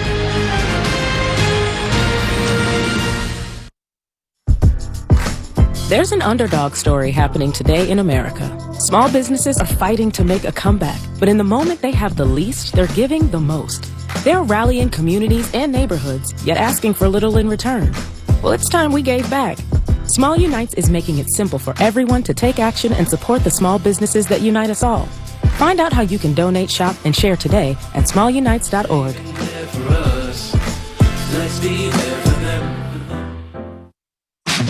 Die-Hard batteries are reliable in the coldest of weather, durable no matter what Mother Nature throws their way, powerful in the face of rain, sleet, or snow. And they're available at Advance Auto Parts with free testing and free installation, no appointment necessary. And this month, enter to win $10,000 and a virtual meet and greet with the Dan Le Batard Show. Advance your auto at Advance Auto Parts and participating CarQuest locations. Text Le Batard to 77333 to enter. Limit 1 entry per day. See advanceautoparts.com for details. While serving in Iraq, an IED took both my legs, but it didn't take my spirit. As America's veterans face challenges, DAV is there. I'm Greg Gatson, Army veteran. DAV helps veterans and their families get the benefits they've earned. Today, I'm an entrepreneur, photographer, and public speaker. With the right support, more veterans can reach victories, great and small. My victory is just being the best that I can be. Support more victories for veterans. Go to DAV.org. I'm Dr. Baker, an ER physician. If you're having leg pain, swelling, or redness, but haven't talked to your doctor yet, don't wait. This could be deep vein thrombosis, a blood clot which could travel to your lungs and lead to a pulmonary embolism, which could cause chest pain or discomfort or difficulty breathing and be deadly. Your symptoms could mean something serious, so don't wait. Talk to a doctor right away, by phone, online, or in person. Brought to you by Bristol Myers Squibb and Pfizer. You're listening to the World Series on ESPN Radio and the ESPN app. To the top of the fifth inning in Game 3 of the World Series, Dan Schulman, Chris Singleton, Jessica Mendoza, Buster Olney. Mark Kestisher is with us. Our producer, at least for the moment, is Justin Ware. Whoa. And it's 5-0 Dodgers leading the Rays. That's what you told me to say. What a performance by Walker Buehler, and up and down the lineup, the Dodgers are having great at-bats against Charlie Morton. And it is 5-0 L.A. It'll be Turner, Muncy, and Smith. 3-4-5 in the Dodger lineup. 5 runs, 7 hits, no errors for the Dodgers. No runs, no hits, no errors for the Rays as Turner takes a strike from Charlie Morton. Turner has homered and doubled already tonight. Uh-oh. Is that a cycle? Just saying. Yeah. The 0-1 down and away, a ball and a strike. You're not allowed to talk about a cycle with Boog, so you're getting it out of your system tonight? We got a couple of things, folks. Walker Buehler hasn't given up a knock. Turner, triple short of the cycle, single. Triple, single. 1-1. Down and away, ball 2. What's more likely tonight? Turner hitting for the cycle or Buehler throwing a no-hitter? Buehler.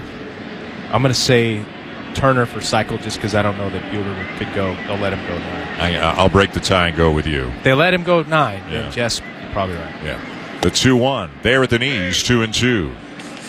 Wouldn't that be a tough decision in a playoff game? Say they're up big and he hasn't given up a hit through 7, maybe 8, but you got Was a it game. Ross Stripling though? He pulled in the regular season. Regular season, but now you got a game 7 to think about, right? 2-2, fouled it back. And you know what? Essentially, we're telling our listeners right now, the party's right here, folks. It's Friday night, and this is where you want to be. You got Walker Buehler going, Justin Turner, a lot of big things happening. Yep.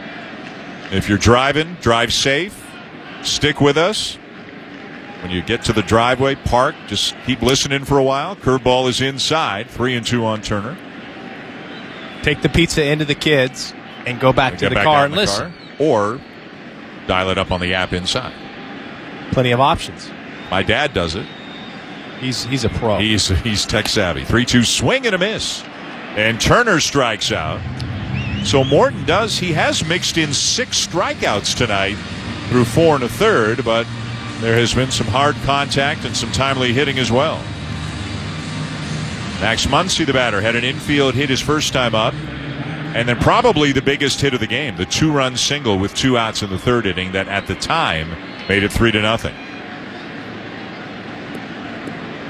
It is 5-0 now in the 5th. 4 outfielders for the Rays. Lau back out to the outfield. First pitch to Muncy, inside, ball 1. Adames, the shortstop, is in shallow right field. And the third baseman, Wendell, guarding against the bunt to a certain extent. He's maybe a foot or two behind the baseline and about 30 feet off the foul line as Muncy takes down and in, ball 2.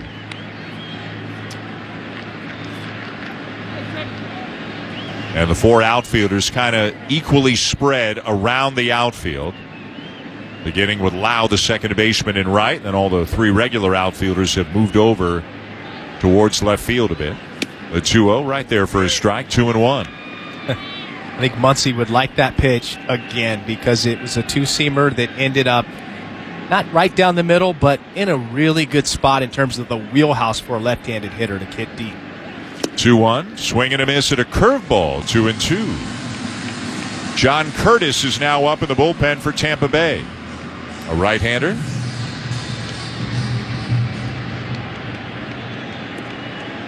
Entire left side of the infield completely open now with 2 strikes. And Wendell's gone around to the right side of second base. 2-2 to Muncy. Fastball inside. And to the backstop off the mitt of Zunino, 3-2. Thinking about Bill Miller right there. Pretty glad that that didn't catch him. I'd be saying to Mike Zunino, hey, I need you to catch those, buddy. Yeah, we have an unspoken agreement, and I'm speaking it right now. Here's the 3-2.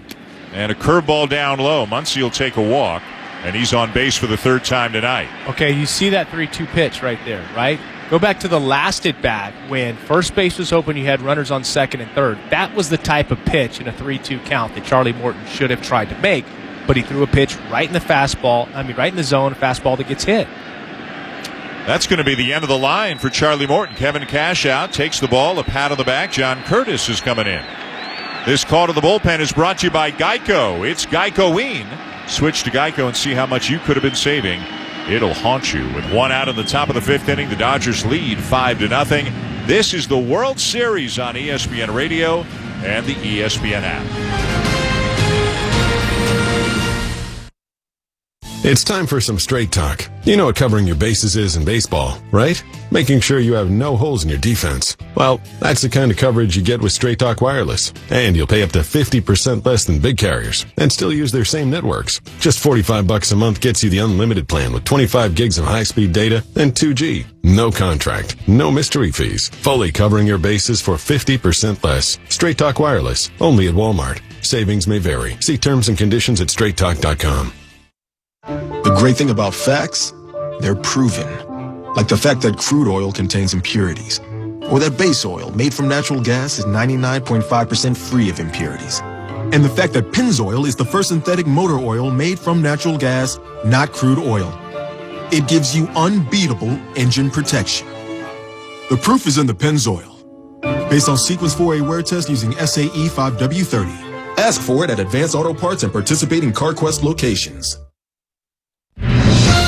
Mark Kestisher, Buster Olney in the studio. Pitching change with the Dodgers, a 5-0 lead over the Rays in the 5th inning. Call the shots during the World Series games and compete for one of 100 cash prizes with MLB Rally, the free-to-play game where you make at-bat predictions in real time. Download MLB Rally app now. Restrictions apply. See official rules at MLB.com/rally. Charlie Morton only goes 4 1/3, and Buster, Will Smith on deck here before we get back to action. Yeah, and Will Smith, look, he's only in his 2nd year in the major leagues, but he's already become an incredibly important part of the Dodgers lineup, a right-handed hitter to help split up some of those left-handed hitters. Even on a night when Austin Barnes gets the spot at catcher, Dave Roberts makes sure he's got Will Smith in the lineup. He's already got 13 RBI in this postseason, Dan. Well, here's an example of the kind of season, Buster, as you well know, that Will Smith had. We know how good a year Corey Seager had. We know how good a year Mookie Betts had. Will Smith had a higher OPS than both of them during the regular season. 980. 1 on, 1 out of the right-hander. John Curtis is into the game now for Tampa Bay. 7 appearances in the postseason. 7 innings, 6 earned runs. But almost all the damage came way back against the Yankees when he had a really rough outing in the division series. And he starts Smith with a slider over the outside corner, 0-1. Curtis, like just about every reliever, the right-handers at least, that the Rays will bring out of the pen, is big, throws hard, has a good slider. He was released by the Phillies last July, signed on in the offseason with the Rays. Phillies had the worst bullpen in baseball this year, but Curtis has found something with Tampa Bay that he didn't have with Philadelphia, and part of it is kind of a team-wide philosophy. You don't have to be perfect. You don't have to hit the corners. Throw strikes early in the count. Just throw a strike. Trust your stuff. Get ahead. Then when you get to 2 strikes, expand the zone. Sounds simple and intuitive, but not every team does it. No. This is not a nibbling staff. The 0-1, a swing and a slider. Fouled off, and it's 0-2. I can't tell you how refreshing that is for the defense. A lot of times you go through a pitching change. Nowadays, multiple pitching changes within an inning. And to get a guy coming out of the pen that just attacks hitters gives you that mindset as a team, like, we've got this. Now you hear the phrase, trust your stuff, over and over and over. Not everybody can do it, but it's what the Rays preach. That if you execute your pitch in the strike zone, you've got a better chance of getting them out than they do of getting a hit.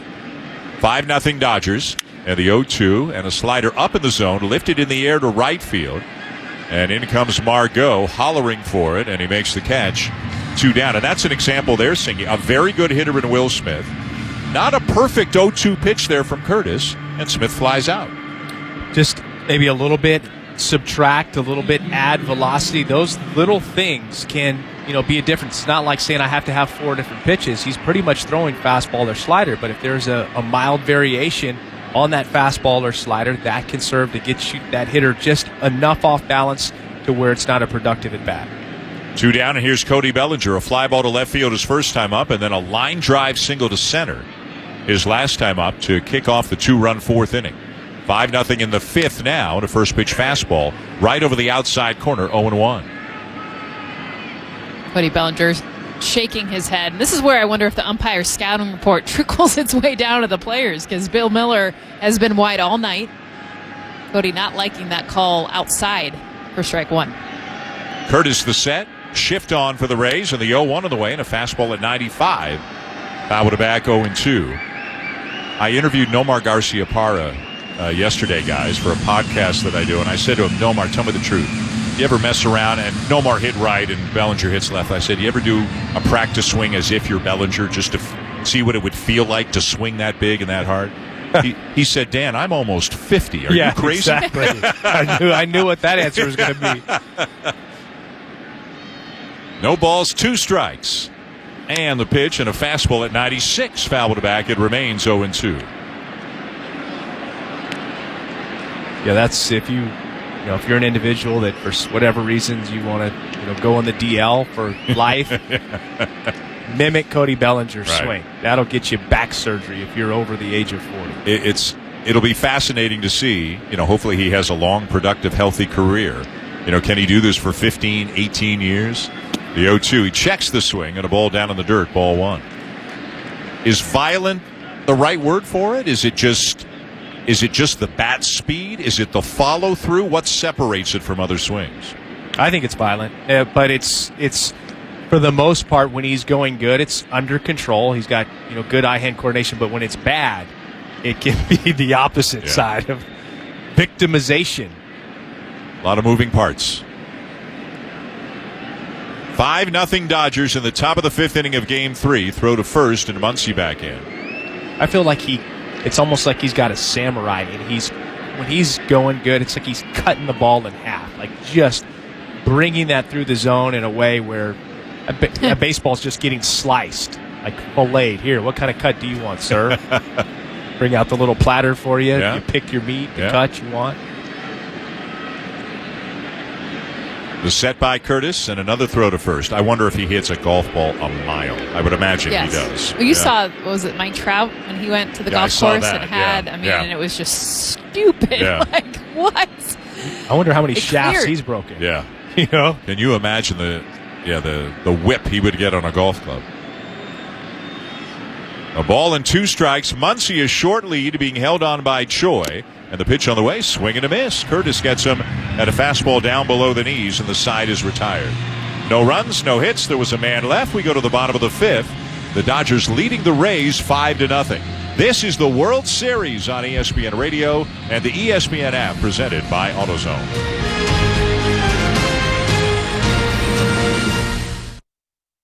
I'm giving Jeb's basement renovations 1 star. He kept asking me what's behind the walls down there. I'm like, why? What do you know? No matter how hard you work for your small business, online reviewers will find something to complain about. And then he's like, you can trust me with the job. And I'm all like, trust? And while Progressive can't save you from these trolls, we can help you save money on commercial auto and business insurance. Yeah, he charged me less than he said he would, which is lying. Get a quote online today at progressivecommercial.com. Progressive Casualty Insurance Company, affiliated and third-party insurers. Get in the zone, AutoZone. Welcome to AutoZone. What are you working on today? Of course we can help you find some new headlights. Here's a tip. Make sure to replace them in pairs so you'll have even lighting over time. Right now you can get a $10 AutoZone gift card by mail or email when you buy a Sylvania HID bulb. And with our free next day delivery and free same day store pickup, you can get it fast. Getting the job done just got easier. Free next day delivery on eligible orders. Restrictions at AutoZone.com. Get in the zone, AutoZone. Today, everyone is expecting you to maintain a new level of clean, from customers and employees to students and staff. Cintas has the essential products and services to help you carry out cleaning protocols effectively. We'll keep you well stocked with cleaning supplies, professionally laundered uniforms, and other essentials like face masks, hand sanitizer, and thermometers. Give everyone the confidence they need to keep coming back. Visit Cintas.com and get ready for the workday. It could be a routine drive to pick up the kids after school or an epic road trip across the country. No matter where your travels take you, we know those miles count. We're Marathon. We have over 5,700 stations across our great nation. Our people are working hard every day to provide you with quality top-tier gasoline to improve engine performance and fuel your life. Marathon, fueling the American spirit. This is the World Series on ESPN Radio and the ESPN app. Major League Baseball encourages fans to take an active role in their communities and make a plan to vote this election season. Visit MLB.com/vote to learn more. Along with Chris Singleton and Jessica Mendoza, I'm Dan Schulman to the bottom of the 5th inning. It is a 5-0 lead for the Dodgers. A great note here. Walker Buehler has not allowed a hit through 4 tonight. Blake Snell didn't allow a hit through 4 in Game 2. This is the first time there have been back-to-back World Series games with a pitcher not allowing a hit through the first 4 innings since 1965. Give you the details in a moment. Is G-Man Choi. What do you think the odds are that he gets a base hit now that we're talking about this right now? It's on you. Like right on this pitch. You said now that we're talking about it. The first pitch, and he takes it for a strike. I love how you... That's fair. That's fair. You're right. I love how you just pulled me into that. Hey, it's a team, man. It's a team. 0-1 the count on Choi. 5-0 bottom 5. The first time back-to-back 4 innings of no-hit ball in consecutive games of the World Series since 1965 when the Dodgers played the Twins. The 0-1 is fouled back by Choi, and it's 0-2. Sandy Koufax did it in one game for the Dodgers, and then Mudcat Grant did it in the next game for the Twins. I'm liking that name. I know. We need more Mudcats in the game today, don't we? We got a Lugnut. Joey Wendell. Yeah. Mudcat. James Timothy Grant. Mudcat, who had a great year in 65 for the Twins. Led the league with 21 wins. Fastball up and away, check swing. Choi doesn't go around. And it's a ball and 2 strikes. You know, what's interesting, when we had in the division series, we had Rays and Yankees, and G-Man Choi owns Garrett Cole.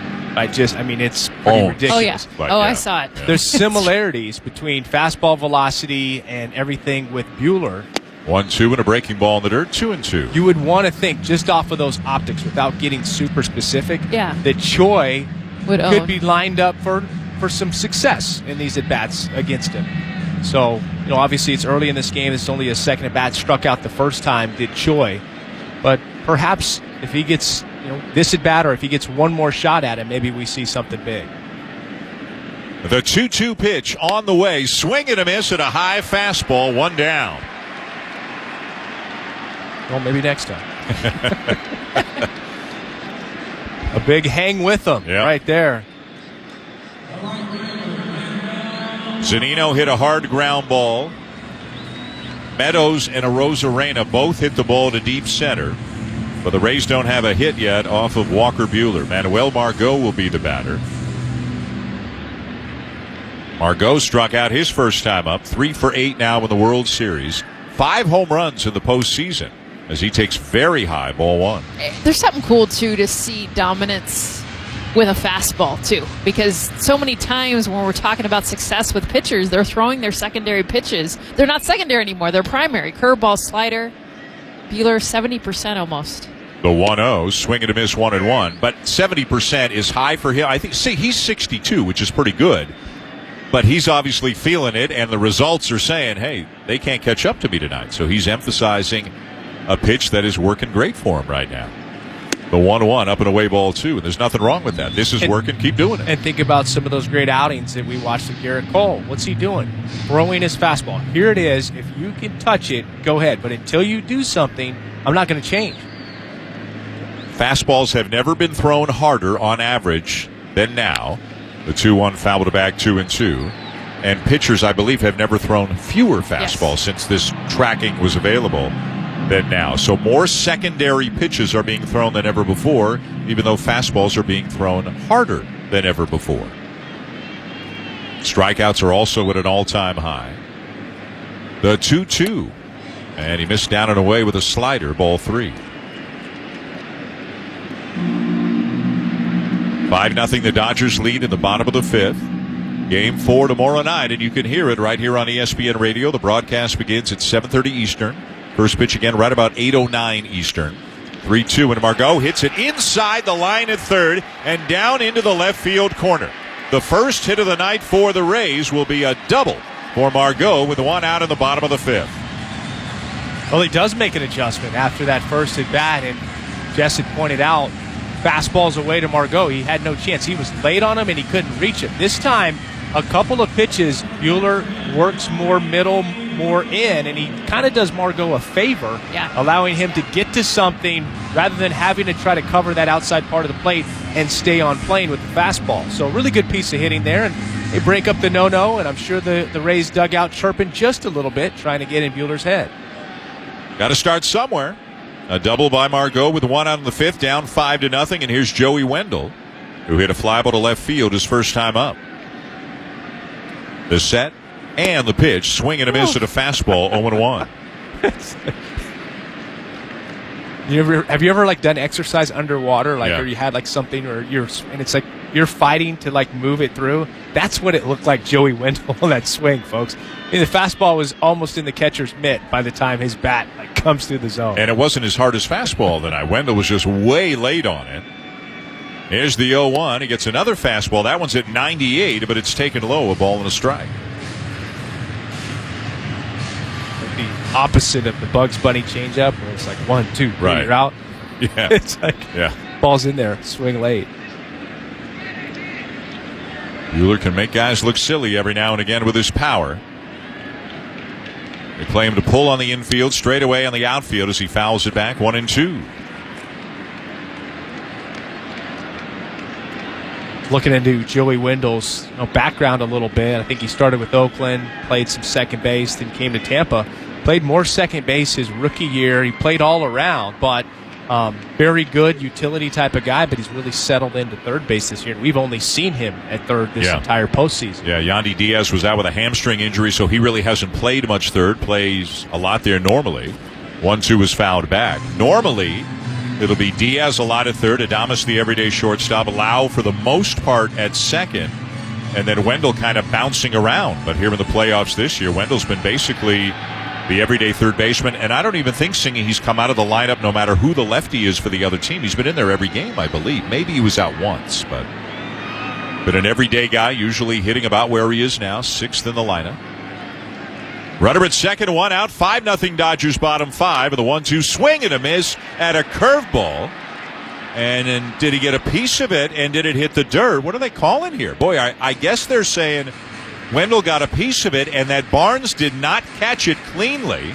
He fouled it off. Yeah, and they're right on both counts. He did foul it off. He fouled it off into the dirt, and then Barnes held it up, trying to make the claim that he caught it, but the correct call made by Bill Miller, it bounced into his mitt, so Wendell still has life at the plate. Really try to get that foul tip right there, but Barnes just couldn't do it. Though he tried to really sell that. Yeah. Wendell, another chance. And the 1-2 fights off a fastball. I think we're officially into the putting up a good battle portion of this at-bat right now. Joey Lugnut, no batting gloves, folks. On those legs, he has a batting stance that you probably don't see more than maybe one other guy in the big leagues have that type of stance where he sits old school. He just looks like an old school grinder. Little Quadzilla. Yep. Yeah. A look back at the Rudder at second. And the 1-2 again. A swing and a miss, and this time he got him. He didn't foul it off. The ball did bounce, but Barnes puts the tag on him, and Wendell strikes out, 2 down.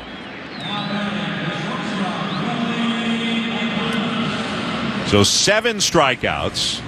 He did not foul off that pitch. 7 strikeouts now for Buehler. 5 swinging, 2 looking.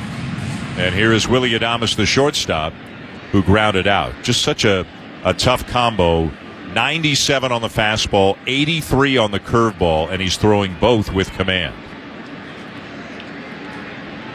2 down. Margot still out at second. Adames grounded out his first time up.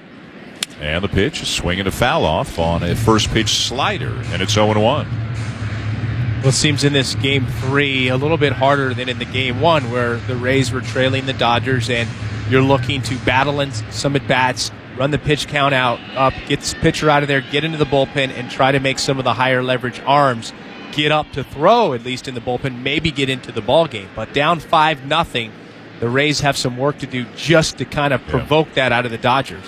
0-1 fastball and fouled back by Adames, 0-2. And on top of that, Walker Buehler pitching like he doesn't want to hand the ball over to anybody tonight. He wants to finish what he has started, and who knows? Maybe something changes. Pitch count at 71, though. It doesn't look like, efficiently, he gives you, if you allow him to pitch 7 innings, I think he's got 7 innings in a night the way he's throwing. I think the pitch count at that point will be around 100. Could be a good time. 0-2 the count on Adames with 2 down. He'd love to finish him right here.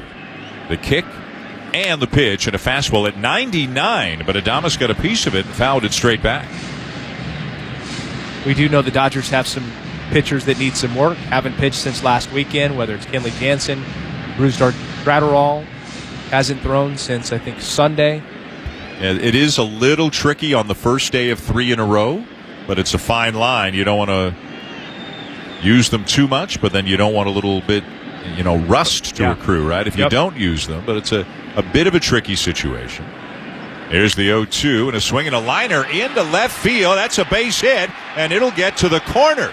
Margot will trot home, and Adames will take his place out at second with an RBI double, and the Rays have their first run of the night, now trailing 5-1. Kind of to your point earlier, Stingy, you stick with the fastball because it's what's working. And Walker Buehler, now that you're getting deeper into the lineup, a lot of pitches in. This is a slider that Willy Adames just does a nice job. It's 88 miles an hour. It hangs there over the middle. And even though we've seen the curveball with command, the break that it has, the fastball, the slider has probably been the least pitched and the least effective. And there it gets hit for a double. That's the second double in as many games for Willy Adames, who had been in a pretty long slump himself. This one drives in the first Tampa Bay run of the night. And now here's Kevin Kiermaier. And he swings to the first pitch, bounces one down to first. Muncy's got it. He'll take it himself, and the inning is over. A run, though, for the Rays. So with the end of 5, it's now the Dodgers 5 and the Rays 1. This is the World Series on ESPN Radio and the ESPN app, presented by AutoZone.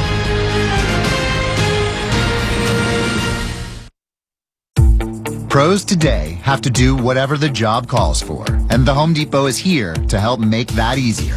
With a wide range of delivery options, you can get what you need, from job lot quantities to small supply runs, delivered where and when you need it. Don't want to buy the tool? Rent it. We've got the most innovative products and more ways for pros to find them, in-store and online. Pros are changing, so are we. The Home Depot, how doers get more done. It's time for some straight talk. You know what covering your bases is in baseball, right? Making sure you have no holes in your defense. Well, that's the kind of coverage you get with Straight Talk Wireless. And you'll pay up to 50% less than big carriers and still use their same networks. Just $45 a month gets you the unlimited plan with 25 gigs of high-speed data and 2G. No contract, no mystery fees. Fully covering your bases for 50% less. Straight Talk Wireless, only at Walmart. Savings may vary. See terms and conditions at straighttalk.com.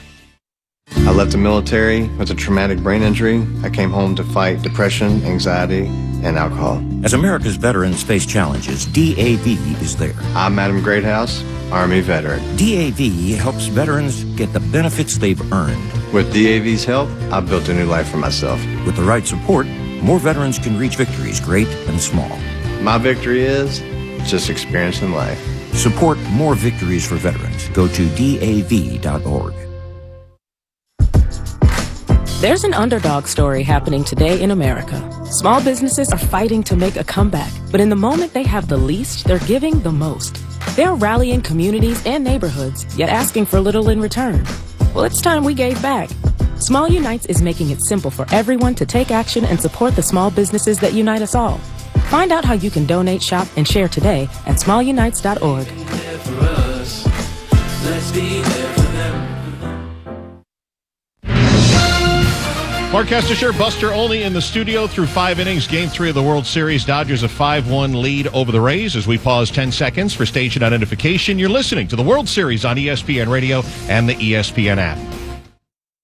NFL fans, Phil Simms here. Catch me and Christopher Russo on Simms and the Mad Dog Fridays at 4 p.m. Eastern on Mad Dog Sports Radio, Sirius XM 82. Our Game 3 recap. Outstanding pitching duel coming in. Walker Buehler for the Dodgers. Charlie Morton going for the Rays. Morton a 0.57 ERA this postseason, but the Dodgers in the first inning, 2 out, none on. Justin Turner at the plate. Here's the 1-2 to Turner. He hits it a long way to left field. It's gone! A line drive home run about 3 feet over the fence and left. Justin Turner has given the Dodgers an early 1-0 lead. Time for Straight Talk Soundbites, brought to you by Straight Talk Wireless. And Buster, Turner turning around a 96-mile-an-hour heater for Morton. And Kesty, in this year of the postseason bubble, is the Dodgers' 28th home run in Globe Life Park, one more than the Texas Rangers, who call it home. And the 11th career postseason home run for Turner, tying Duke Snider for the Dodgers franchise record. 1-0 into the third inning. Same pattern. 2 outs, nobody on. A hit batsman. Turner then doubled, so second and third for Max Muncy. And the 3-2 on the way, and a swing and a liner into center for a base hit. In to score Seager. Right behind him, Turner. It's a 2-out, 2-run single for Muncy. And it's 3-0 Dodgers. Buster, these are all 2-out, 2-strike hits and a 3-0 Dodgers lead after 3. And a mistake by Charlie Morton. He had first base open, and he left a ball hanging out over the middle of the plate for Muncy to do damage with. Meanwhile, Buehler is retired the first 6, 4 strikeouts, just 22 pitches through the first 2 innings. Let's move to the 4th inning. How about Austin Barnes with an RBI sac bunt to get the Dodgers' 4th run home, bringing up Mookie Betts. Here's the 3-2, a swing and a ground ball up the middle and through, a base hit. Peterson around third, and he'll come in to score.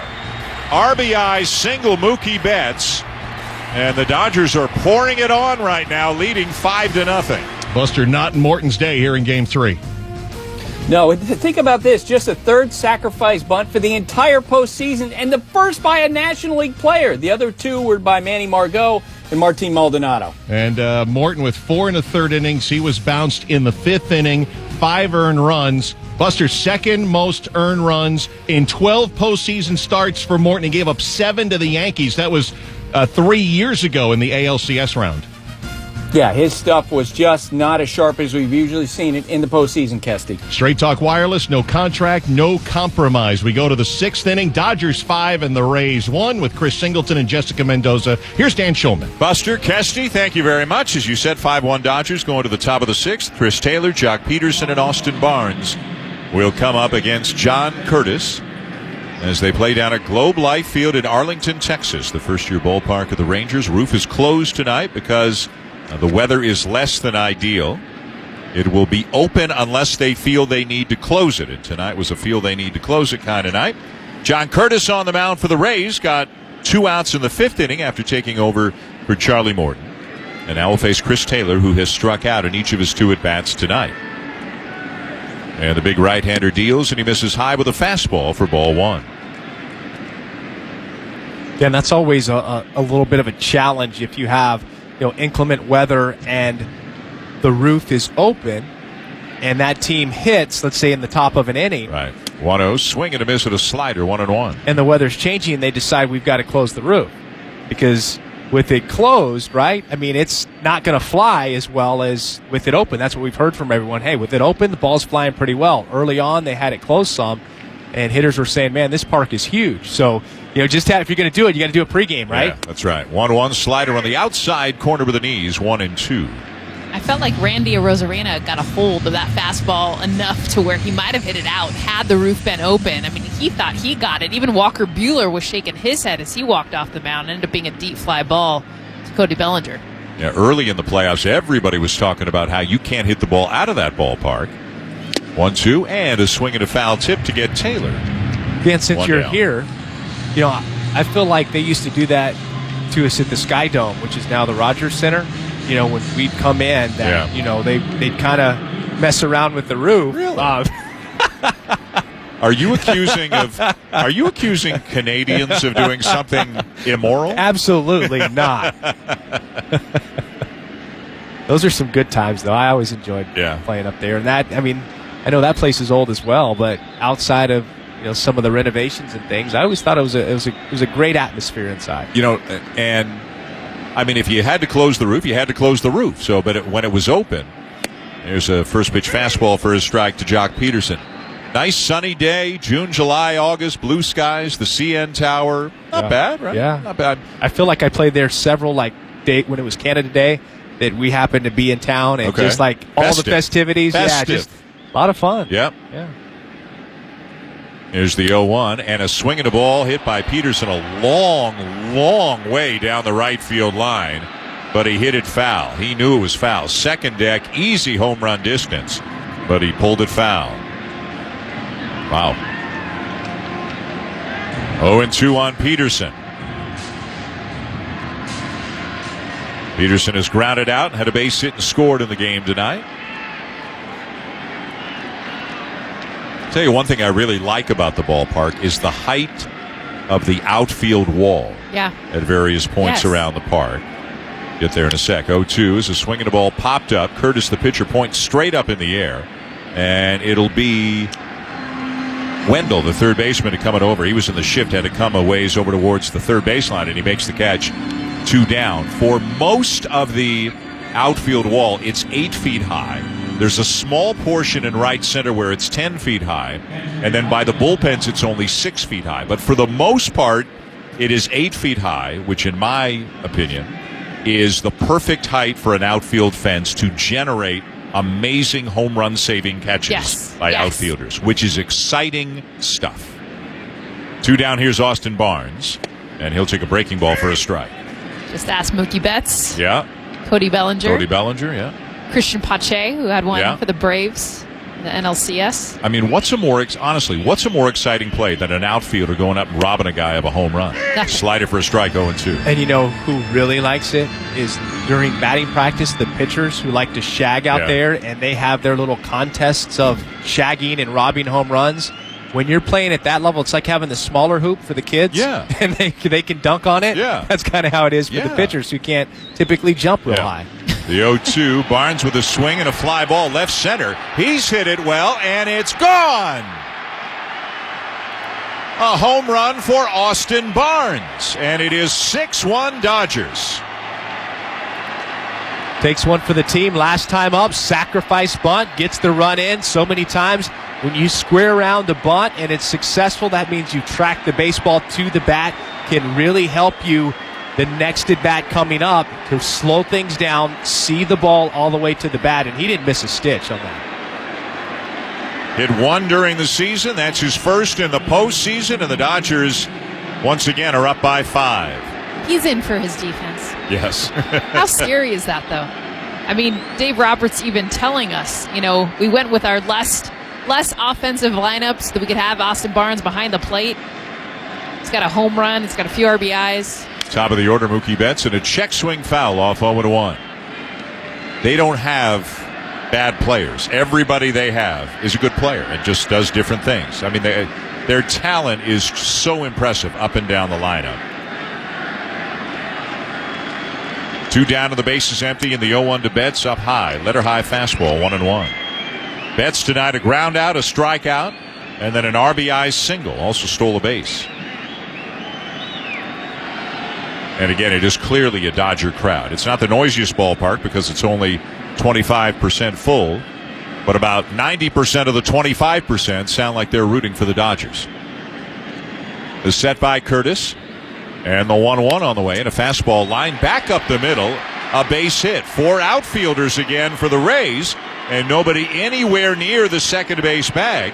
Second hit of the night for Mookie Betts. That one surprises me.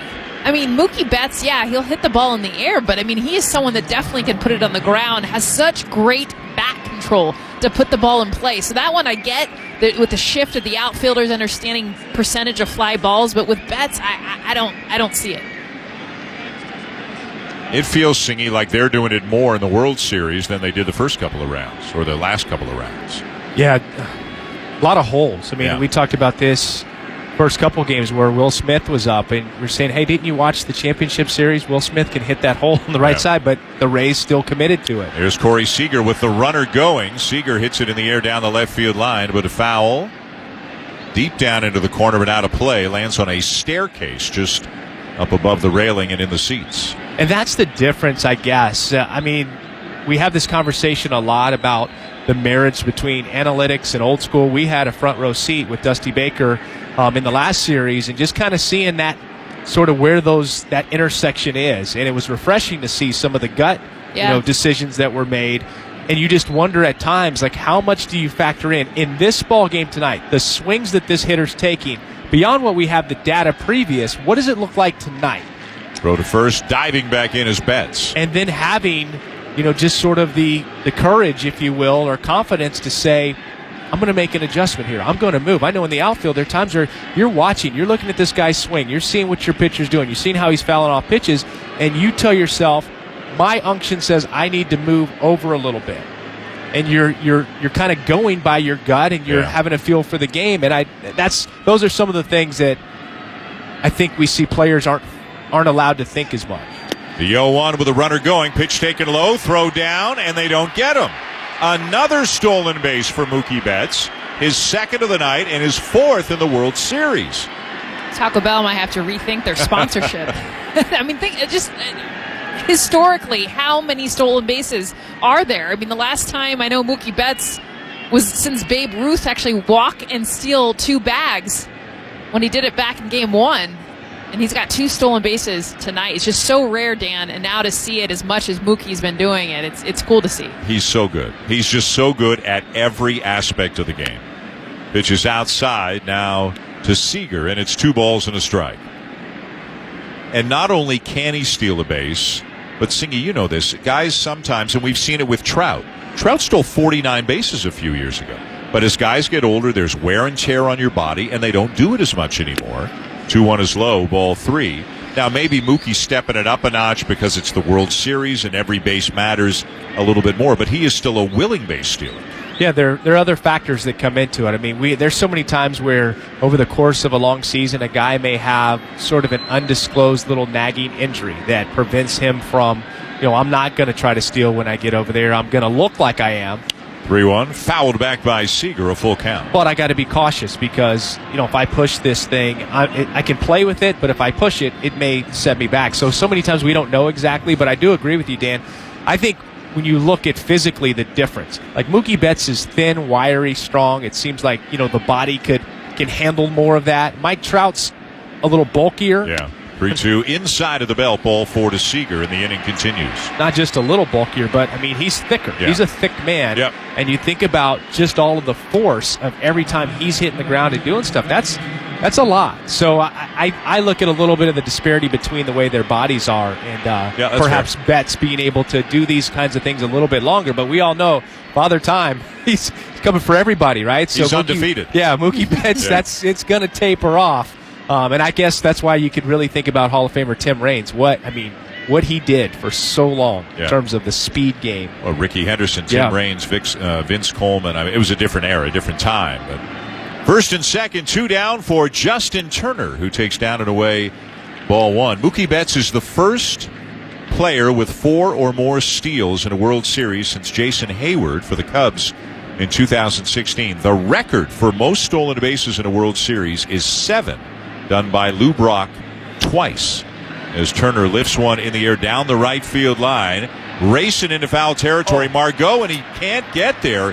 He looked down to see where he was, and he slowed down just a bit. And I think if he keeps barreling after it, he's got a chance at that ball. Well, a chance to dive. I mean, he pulled up, and this you don't catch on your feet, but he had plenty of room to lay out. And when it's in foul territory, those are the ones you lay out for. Just the risk we just talked about with Mookie Betts, like you're all in, you're putting your body out there. As an outfielder, you love it when it's in foul territory because if you miss, there's no repercussions. And he was still 25 feet from the fence there. But did it look like he's maybe is managing that injury that Kevin Cash talked about today? Had a little hamstring thing, that he's been dealing with. As Turner sends one to center, fairly deep but playable. Kiermaier is there, and that'll retire the side. The Dodgers, though, get a run on the home run by Austin Barnes and take a 6-1 lead to the bottom of the 6th. You're listening to the World Series on ESPN Radio and the ESPN app presented by AutoZone. College can be the best 4 years of your life. We're here to make sure it never ends. Wake up with the first team at 7 Eastern. Now it feels like a football fall. Then go on a full ride at 10. We are emotionally invested into what is going on Saturday. College Sports Today breaks through the midday wall. That's the beauty of college football. Then at 4, head off campus. The pageantry, the color, the noise, it's just different. You either get it or you don't. On ESPNU Radio, Sirius XM 84.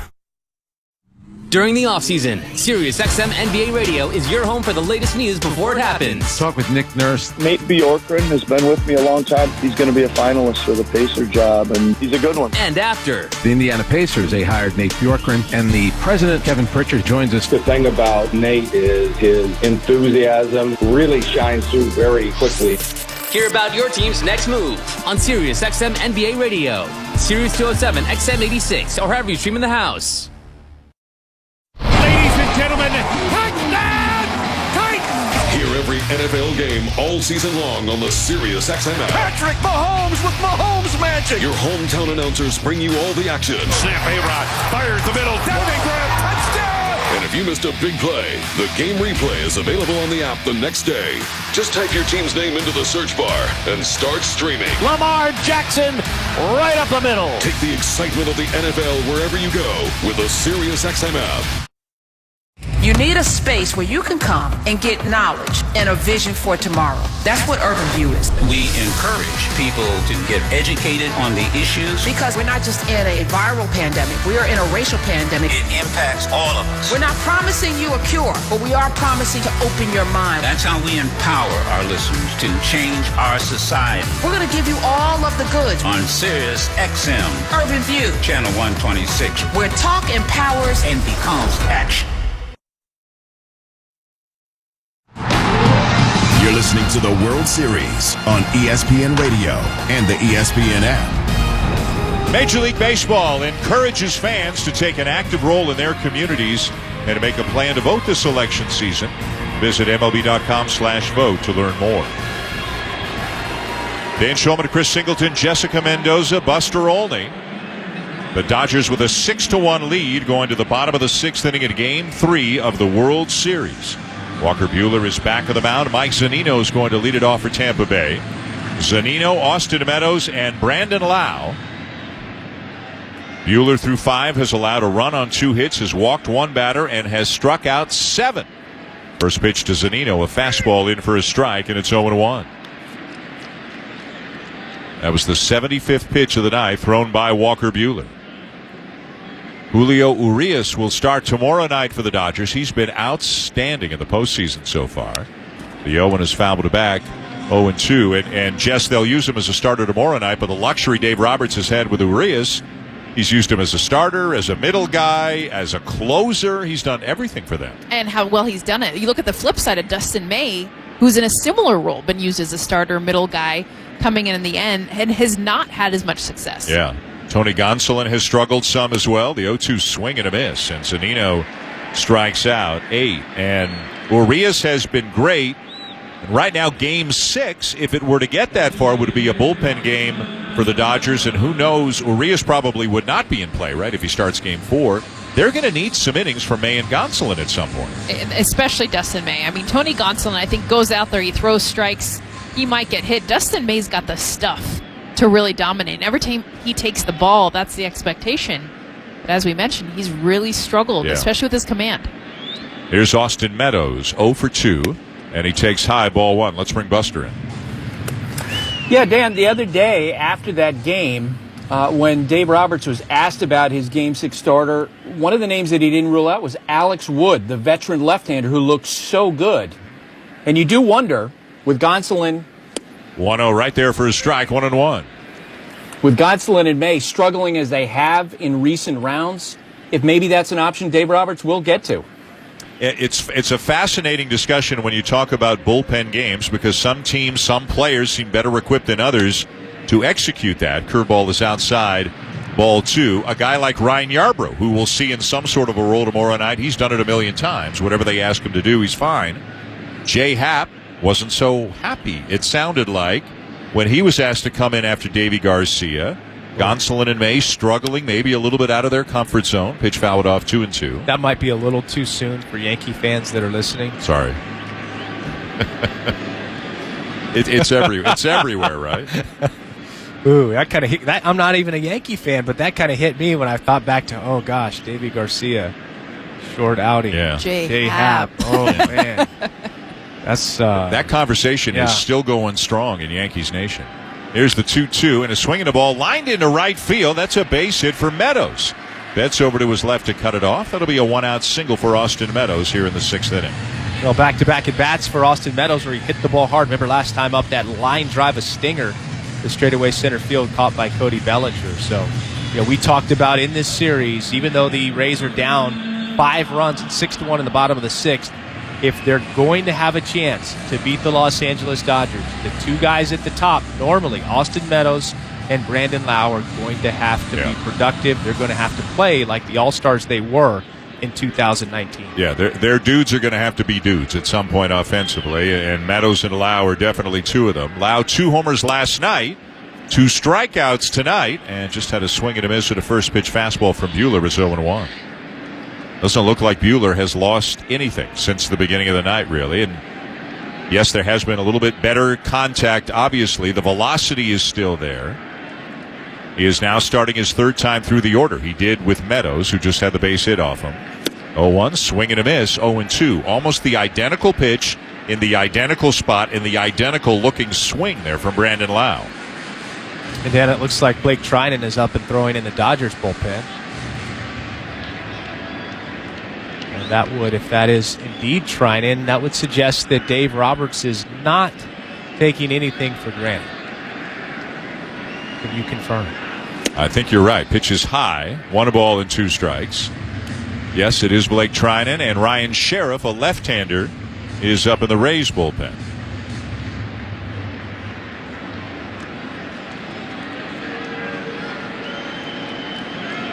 One on, 1 out, 6-1 Dodgers in the bottom of the 6th inning.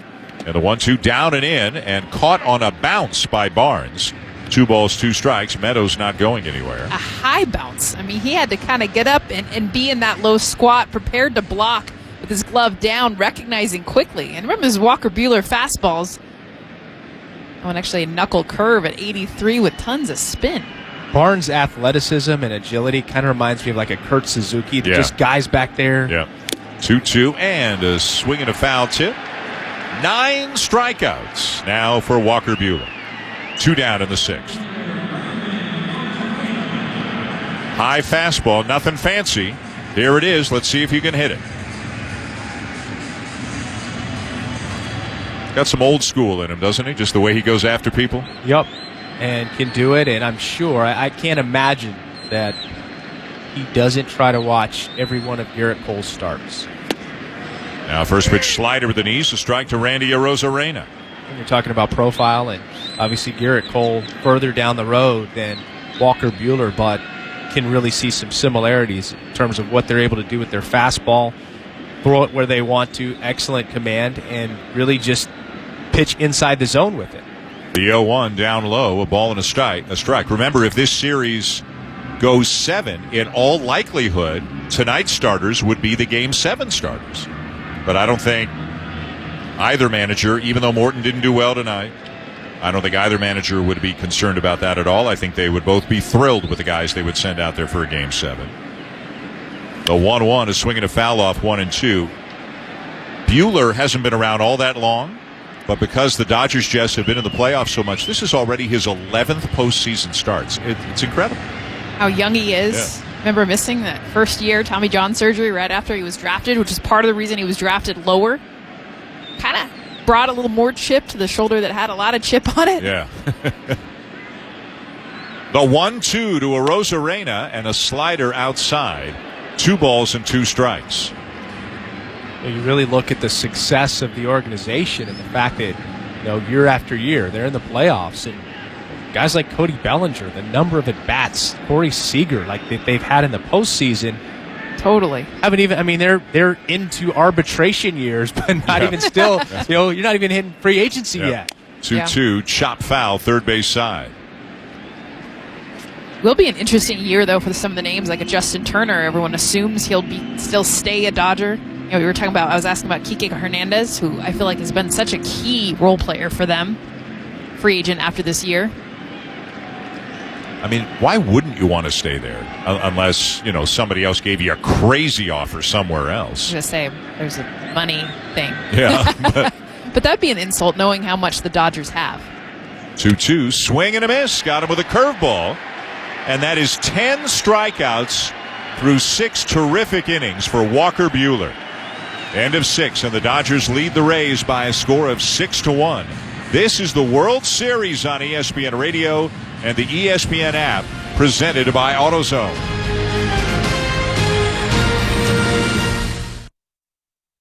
Customers, students, and staff expect a new level of clean. Cintas has the essential products and services to help you carry out cleaning protocols effectively. Cintas performs surface sanitizer and disinfectant spray services to common touchpoints, installs and refills touchless hand sanitizer dispensers, and provides commercial laundry services to help minimize employee exposure. Give everyone the confidence they need to keep coming back. Visit Cintas.com and get ready for the workday. I'm pretty sure our new house might be haunted. What makes you say that? The furniture is levitating. Oh, and the ghost. Welcome home. Yeah, that's spooky. You know what's really scary? Missing out on Geico for help with homeowners and renters insurance. Geico makes it easy to save a bunch. Great! You're not sticking around, right? The party's just getting started. Happy Geico-week. Call today and see how easy homeowners and renters insurance can be. This is SportsCenter. I'm Mark Kestisher. World Series Game 3 headed to the 7th inning. Dodgers a 6-1 lead over the Rays. Some NFL news tonight. ESPN's Adam Schefter reporting suspended free agent wideout Antonio Brown and the Tampa Bay Bucks have agreement on a 1-year deal. Brown, who has 2 weeks remaining on an 8-game league suspension, played 1 game with Tom Brady last year in New England. Brown would likely debut for the Bucks Week 9 against the Saints. Big Ten college football season finally opening tonight. 14th ranked Wisconsin leading Illinois 28-7 after 3 quarters, and redshirt freshman quarterback Graham Mertz completed his first 17 pass attempts. He's got 4 touchdowns. When will the new NBA season start? Less than 2 weeks since the Lakers clinched the championship, and with the draft and free agency still to come, ESPN's Adrian Wojnarowski, Brian Windhorst report the league is pursuing a pre-Christmas Day start and a reduced 72-game regular season. Clap or cheer for the AL team and the NL team during the World Series from home. Let your excitement be heard with MLB's Cheer at the Ballpark. Visit MLB.com/cheer to join in. Buster Olney, Justin Turner, 2 for 4 tonight, a homer, a double, and his 4-year deal is up after the World Series. And he turns 36 November, Kesty. But to follow up on what Jessica Mendoza was just talking about, he wants to play with the Dodgers.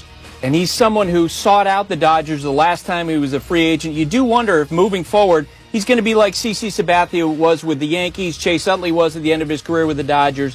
1 year at a time, Dan to finish out his career where he wants to play in L.A. It just feels like such a great fit. Thank you, Buster Kesty, that, doesn't it just feel like one of those things? They'll work it out, right? Yes. They'll figure it out. He'll stay there. But stranger things have happened. We'll see. Going to the top of the 7th, the Dodgers 6 and the Rays 1. And the new pitcher for Tampa Bay is left-hander Ryan Sheriff, who was just added to the Rays playoff roster this round. A former 28th round pick in 2011 by the St. Louis Cardinals, made his Major League debut as a Cardinal in 2017. Released by them after the 2018 season, signed by the Rays, and had some good appearances for them during the regular season this year as he misses high. Ball 1 to Max Muncy. Made 10 scoreless appearances, in fact, for the Rays during the regular season. So the Rays, in effect, they've got 5 lefties in their bullpen. Now, Yarbrough might be used as a starter, or at least a bulk guy. 1-0 is there for a strike, 1-1. McClanahan, Fleming, Yarbrough, Loop, and Sheriff. And you wonder if, in this situation might be a good time to get McClanahan in an inning, perhaps in the 8th or the 9th, just to get his feet wet in the World Series in case you need him at some point later. Yep. This is a rookie. 1-1, a breaking ball over the outside corner for a strike, 1-2. Yeah, if the deficit stays at or near where it is, you're not going to see Fairbanks, you're not going to see Castillo, you're not going to see Anderson, you're not going to see Loop, and I don't think you're going to see Thompson, because Thompson could be an opener tomorrow for Tampa Bay in front of Yarbrough. 1-2 on the way, swing and a miss, and the first batter that Sheriff ever faces in the postseason is Max Muncy, and he strikes him out. Nice little sweeping slider there. He's a pretty heavy sinker pitching left-hander, but with 2 strikes expanded the zone on the slider and got Max Muncy to chase. Something we don't see a whole lot of. I know Muncy strikes out quite a bit, but he's also a guy that walks a lot as well. So it's that good plate discipline, and that time just lost the battle. Here's Will Smith, the DH tonight for the Dodgers, 0 for 3 on a strikeout and a couple of fly ball outs. And the first pitch, breaking ball, misses outside, ball 1. 6 runs on 9 hits for the Dodgers. They've left 6. 1 run on 3 hits for the Rays. They've left 2. The Dodgers got it started in the first inning with a Turner homer, scored 2 more in the 3rd, 2 more in the 4th, and have felt in command since. Fastball at 91, misses outside. 2-0 to Smith. Sheriff will go for a little walk off the back of the mound. Shift on for the Rays with 3 infielders on the left side of second base. But they're not in the 4 outfielder alignment here against Smith. Tell you what will be interesting if Smith chops one towards Choi at first, because the foot race to the bag is going to be something. 2-0's inside, ball 3. Choi playing way off the base. I mean, almost halfway to second base, and left-handed pitcher, when he delivers, typically is going to fall towards the third baseline. So for him to change direction and get back over there is going to be hard. So we've seen the athleticism, though, of Choi, so don't want to rule that out. Right. 3-0 inside, ball 4, and that's a 1-out walk for Smith in the 7th. But I'm not sure doing the splits and having foot speed come from the same part of the athleticism for G-Man Choi. But, man, he is fun to watch. I'm going to give him the benefit of the doubt. All right. Here's Cody Bellinger. Bellinger 1 for 3. Singled and scored back in the 4th inning. Well, Dan, down in the bullpen, the way that Blake Trinan is throwing, he's got to be coming in. Say that again? He's got to be coming in. Blake Trinan. In? Yeah. I mean, he's throwing. He's matching pitch for pitch. Yeah, you're right. So that looks like the end of the night for Buehler. The set by Sheriff, and the first pitch to Bellinger. Up and away, ball 1. For more on Bellinger, let's bring in Buster Olney. Yeah, you guys inspired me when you were talking before about how to best describe his swing. We sent out a poll giving 4 options on how to best describe his swing. 4 different adjectives picked out.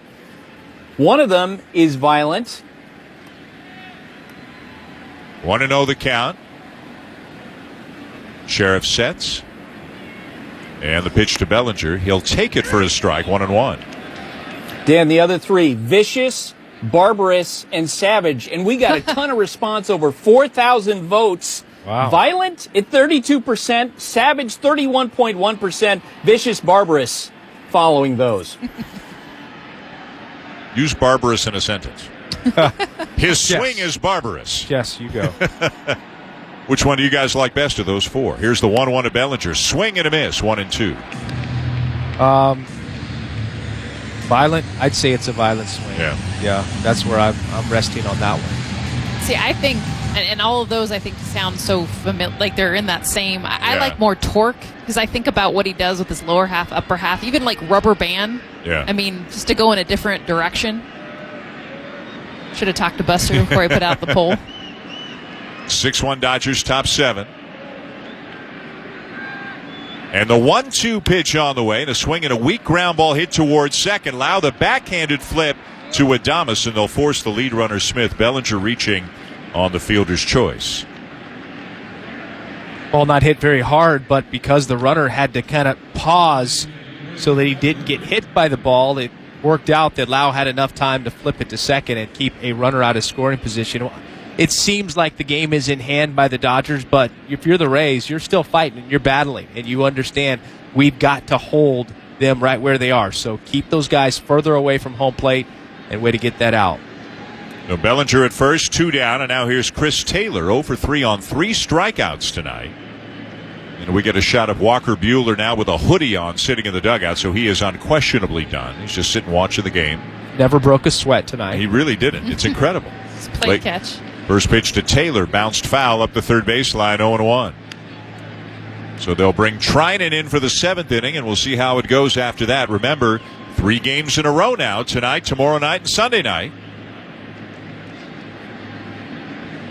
And the Dodgers leading 6-1 and looking to take a 2-1 lead in the series.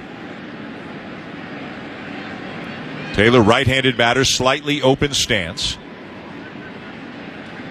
Sheriff sets as he eyes the runner Bellinger at first. Short lead by Bellinger.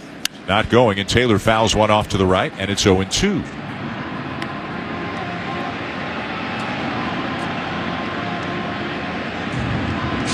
A terrific effort by Walker Buehler tonight. 6 innings, 3 hits, 1 run, 1 walk, and 10 strikeouts.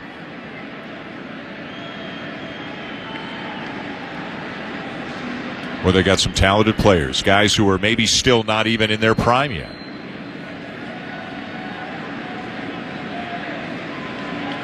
There's the 0-2 to Taylor, and a swing and a foul back to stay alive.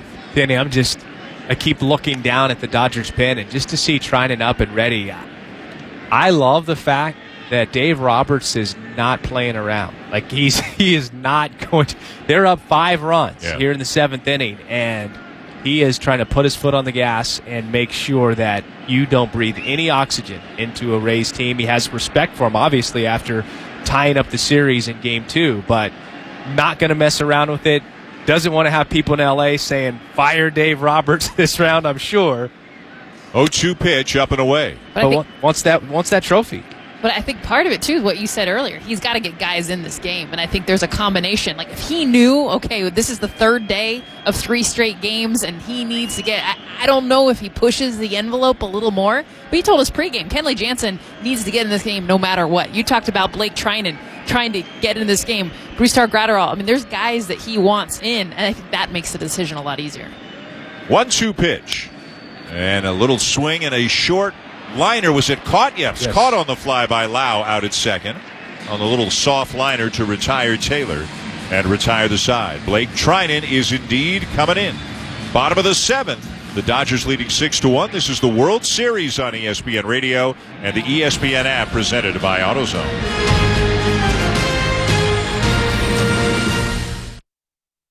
I hate Tom's Tulip Shop. It just smells so flowery. Like we get it, you're a flower shop. You don't need to remind us.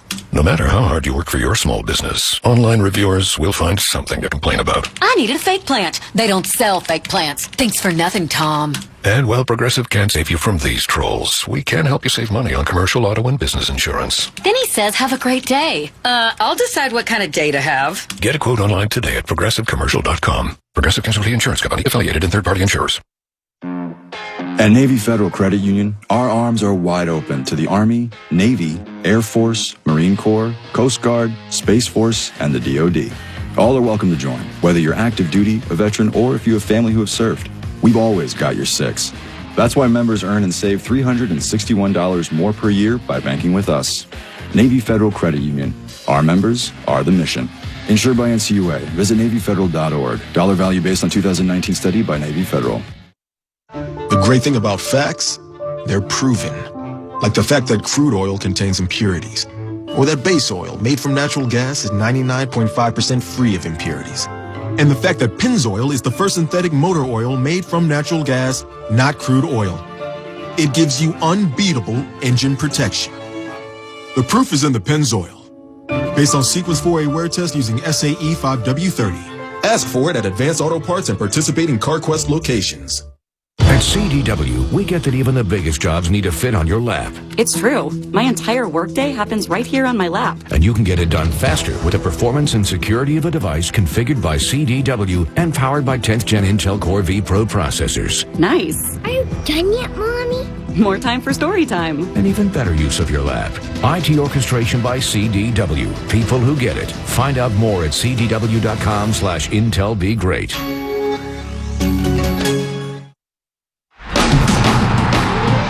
You're listening to the World Series on ESPN Radio and the ESPN app. 6-1 Dodgers going to the bottom of the seventh. Dan Schulman, Chris Singleton, Jessica Mendoza. Blake Trinan is into the game now for the Dodgers, and he's in the game to protect the lead, brought to you by Pennzoil. Pennzoil synthetic motor oils are made from natural gas. It gives you unbeatable engine protection. The proof is in the Pennzoil, based on Sequence 4A wear test using SAE 5W30. Great job. Thank you. You taught me well.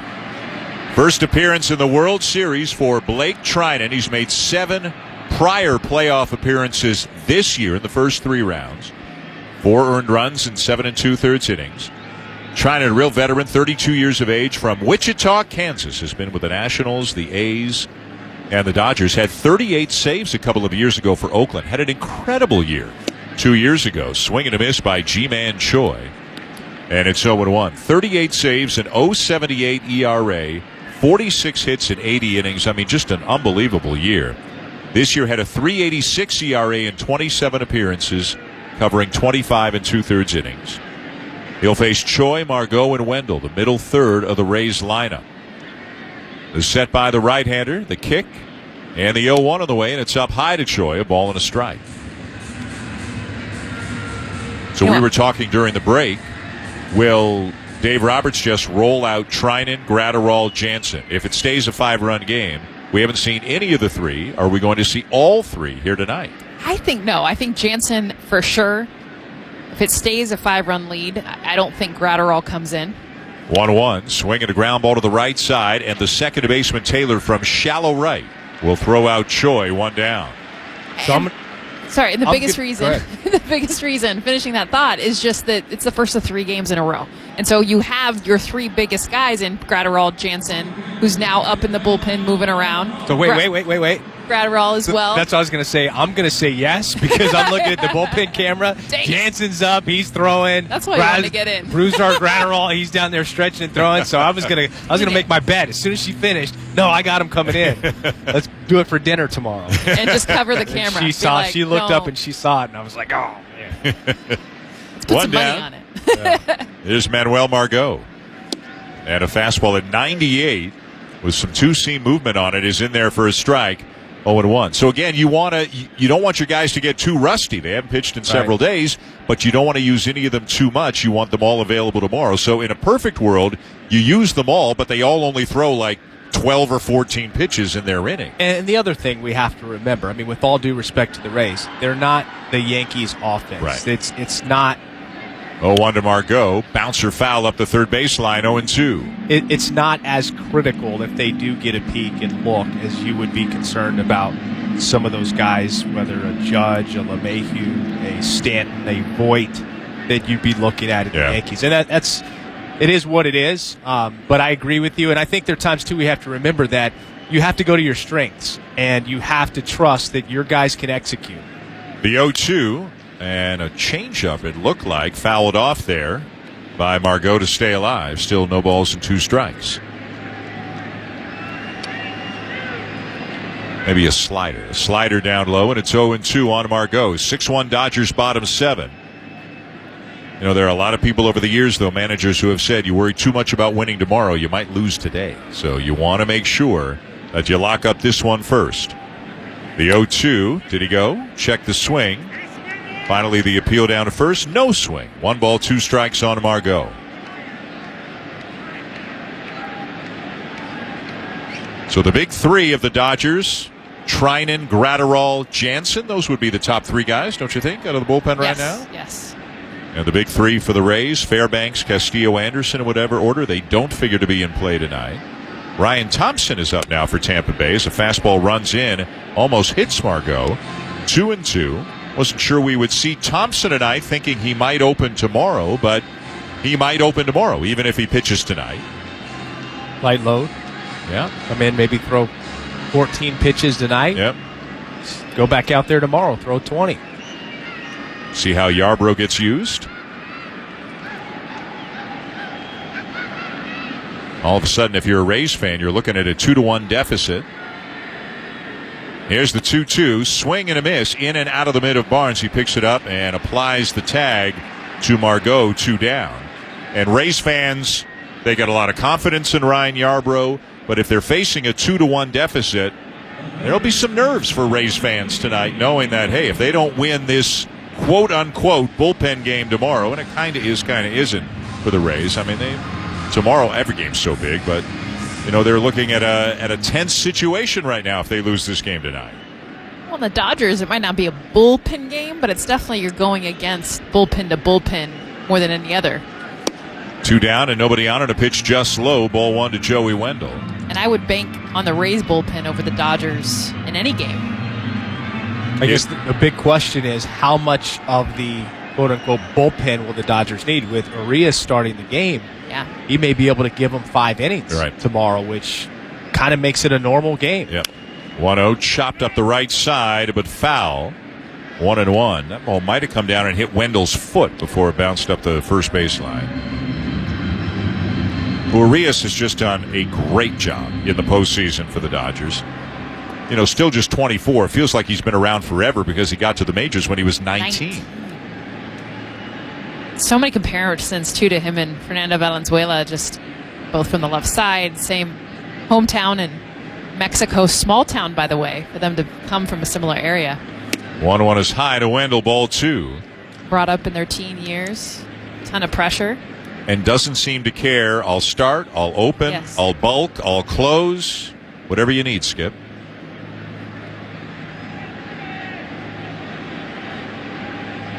Two down, nobody on. 6-1 LA, your score. Trying in the set. And the pitch to Wendell, fouled back, and it's 2-2. Boy, he seems to foul off a lot of pitches. Scrappy. Yeah. Very scrappy player. Yeah. Scrappy Joe. You guys are trying. I'm pushing Quadzilla now. I want to start a new poll. I like Scrappy Joe. It sounds like a coffee shop. It seems like Buster's our pollmeister, though. He reigns supreme over the polls. Here's the 2-2. Swing and a miss. That time Trinan gets him. And a nice inning. A clean, efficient inning of work for Blake Trinan. 7 complete in Arlington, and the Dodgers lead the Rays 6-1. This is the World Series on ESPN Radio and the ESPN app, presented by AutoZone.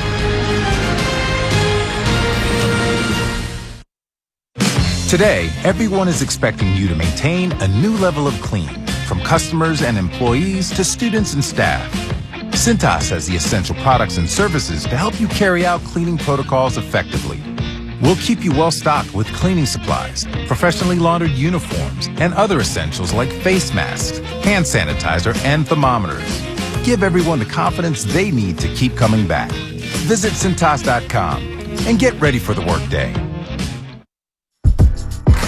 There's an underdog story happening today in America. Small businesses are fighting to make a comeback, but in the moment they have the least, they're giving the most.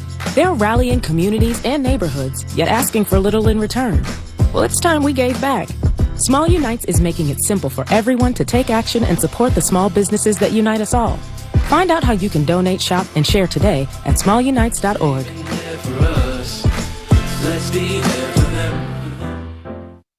Stugatz here. Advance Auto Parts is hooking you up big this October. Big as in $10,000 plus a virtual meet and greet with yours truly and the rest of the Dan Le Batard Show gang. Just text Le Batard to 77333 to enter, then head to Advance Auto Parts for a diehard battery so you're ready for your victory lap after winning. Advance your auto at Advance Auto Parts and participating CarQuest locations. Limit 1 entry per day. See advanceautoparts.com for details. It could be a routine drive to pick up the kids after school or an epic road trip across the country. No matter where your travels take you, we know those miles count. We're Marathon. We have over 5,700 stations across our great nation. Our people are working hard every day to provide you with quality top-tier gasoline to improve engine performance and fuel your life. Marathon, fueling the American spirit. This is the World Series on ESPN Radio and the ESPN app. Top of the 8th inning, and the Dodgers lead 6-1. And with Ryan Sheriff back on the mound, the Dodgers announced Kike Hernandez as a pinch hitter, and then Kevin Cash went out and made the pitching change to bring in the right-hander Ryan Thompson. They needed to wait for the pinch hitter to be announced in before making the pitching move to get the matchup that they wanted. So welcome back. And this call to the bullpen is brought to you by Geico. It's Geico-ween. Switch to Geico and see how much you could have been saving. It'll haunt you. We'll be back shortly, I promise. 6-1 Dodgers in the 8th. This is the World Series on ESPN Radio and the ESPN app.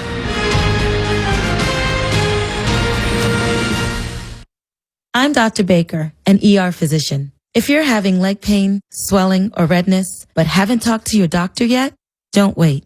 This could be deep vein thrombosis, a blood clot which could travel to your lungs and lead to a pulmonary embolism, which could cause chest pain or discomfort or difficulty breathing and be deadly.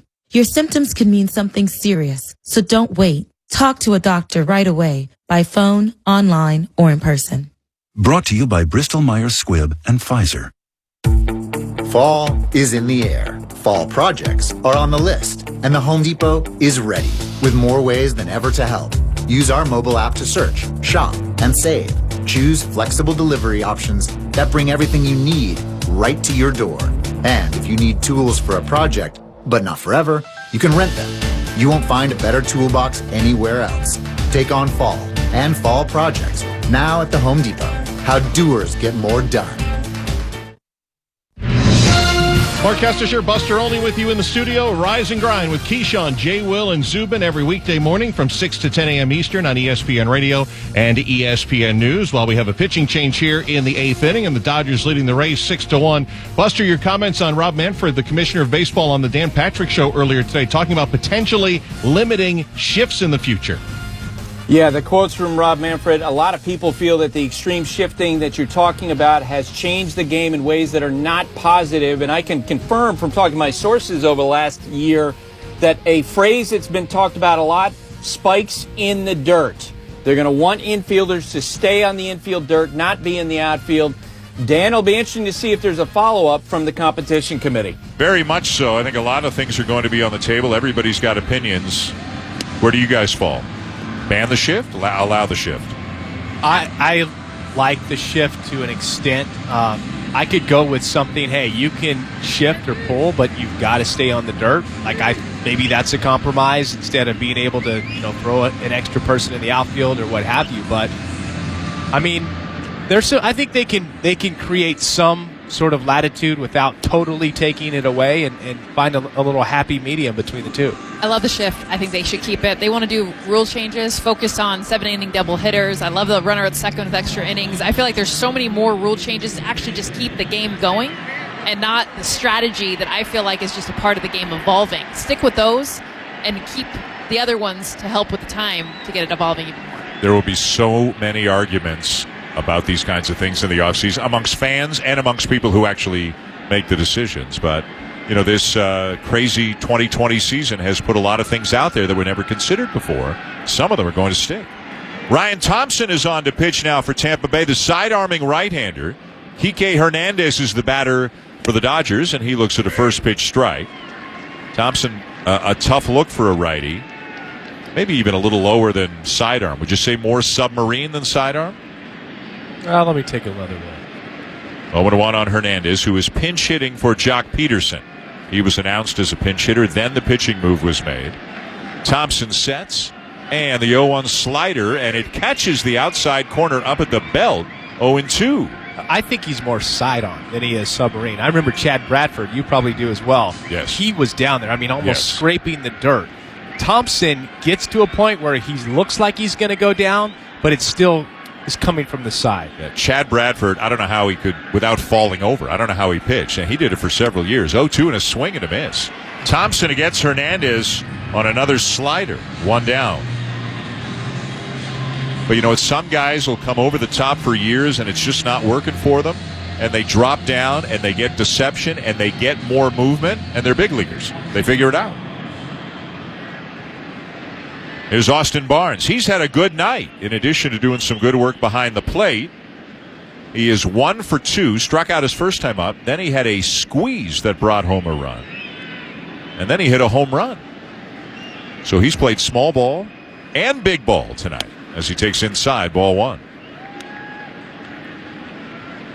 It's another guy we talk about, an athlete back there, plays, can play second base, can play in the infield along with being a catcher, and it shows when you see him, handle pitchers, block balls, move around behind the dish. It's like, yeah.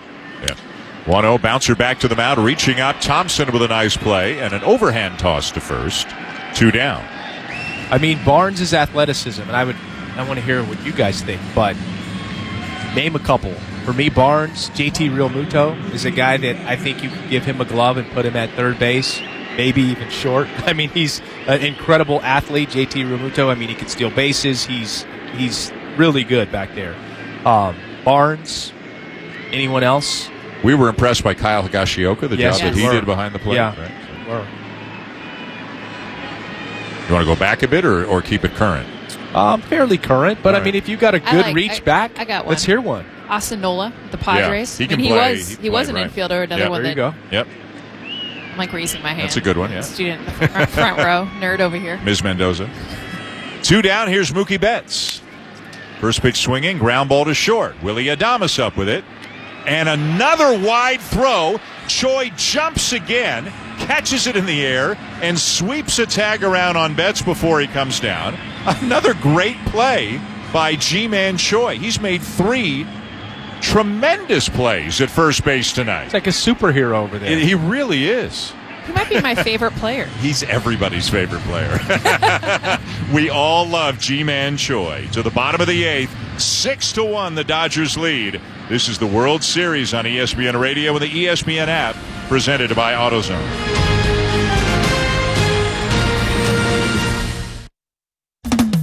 Get in the zone, AutoZone. Welcome to AutoZone. What are you working on today? Picking up an online order? No problem. It'll just be a moment. We've got more convenient ways to shop besides our same-day store pickup. You can also shop from your car with our free curbside pickup. Or you can even shop completely from home with our free next-day delivery. Just order by 10 p.m. on AutoZone.com. Getting the job done just got easier. Free next-day delivery on eligible. AutoZone. I'm Dr. Baker, an ER physician. If you're having leg pain, swelling, or redness, but haven't talked to your doctor yet, don't wait. This could be deep vein thrombosis, a blood clot which could travel to your lungs and lead to a pulmonary embolism, which could cause chest pain or discomfort or difficulty breathing and be deadly. Your symptoms could mean something serious, so don't wait. Talk to a doctor right away, by phone, online, or in person. Brought to you by Bristol-Myers Squibb and Pfizer. At Navy Federal Credit Union, our arms are wide open to the Army, Navy, Air Force, Marine Corps, Coast Guard, Space Force, and the DoD. All are welcome to join, whether you're active duty, a veteran, or if you have family who have served. We've always got your six.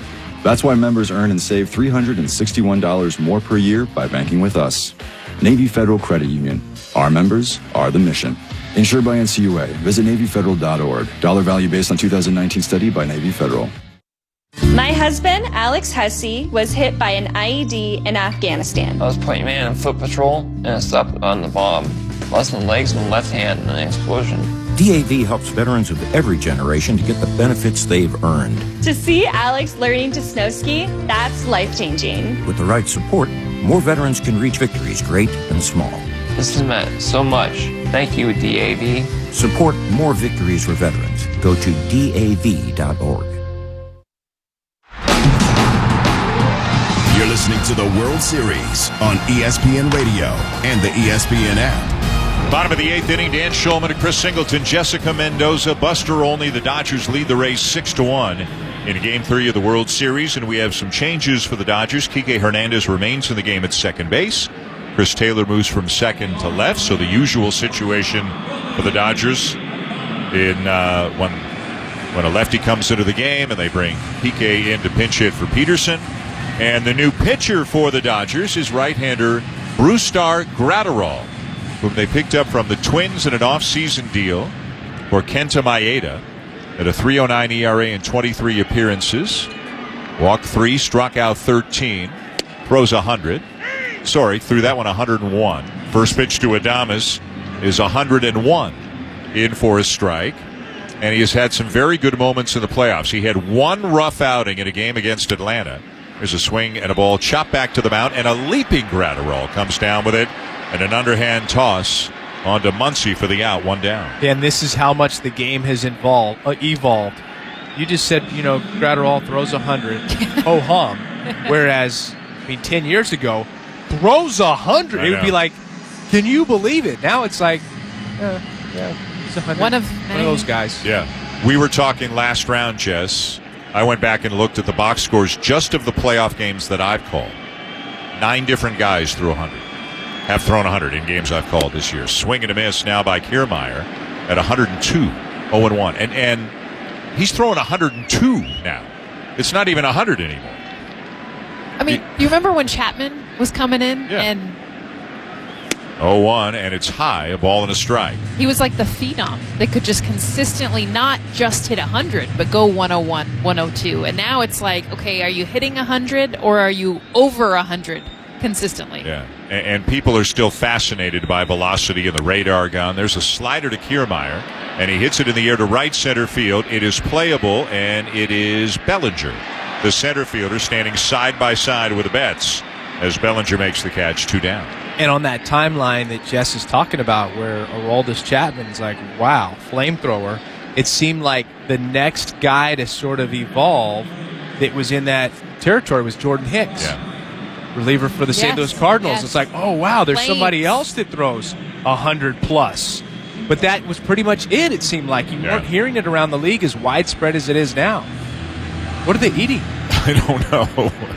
And where do we get some?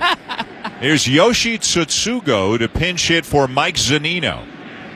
Tsutsugo hit 197 with 8 homers during the season in his first year in the big leagues. Takes a fastball high, ball 1. Now, Tsutsugo is a better low ball, breaking ball hitter. So this doesn't play to his strengths. He gets a fastball, and he grounds it weakly out to second. Hernandez on to first. Brusdar Graterol. 3 outs on 7 pitches. Thanks for showing up. Yeah, exactly. Hit the showers, kid.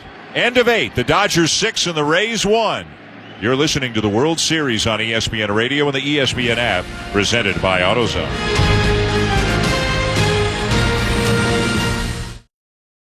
Club legends. Stunning effort from Frank Lampard. Now in charge of these storied sides. That is brilliant from Ole Gunnar Solskjaer. Clash in the Premier League on SiriusXM FC. Can Ole Gunnar Solskjaer return Man United to greatness? What a goal by Marcus Rashford. It's Frank Lampard's second season at Chelsea and trophies are expected. Havertz is in for a hat-trick. Man United, Chelsea, tomorrow at noon Eastern on SiriusXM FC 157. Let's do it. A classic hip-hop channel like no other. Hey, yo, you got the RZA from the Wu-Tang Clan. This your homie Ice Cube. Yo, this is the Queen Latifah. It's your boy Bush Rhymes. What up, though? It's your boy Big Snoop Dogg. Curated by LL Cool J. Real hip-hop fans that love hip-hop music, this is for you. Rock the Bells Radio. Channel 43 or listen at home with the Amazon Alexa Google Assistant or however you stream in the house. Yo, the movement has already begun. Where are you? musicians unite to honor an American icon's 70th birthday, Tom Petty. You got a heart so big. Hear virtual performances from Jackson Brown, Foo Fighters, Heartbreakers, Mike Campbell and Ben Montette, and more. With special appearances by Eddie Vedder and Stevie Nicks. Tom Petty's 70th Birthday Bash Virtual Festival throughout the weekend on Tom Petty Radio, Channel 31, and the SiriusXM app.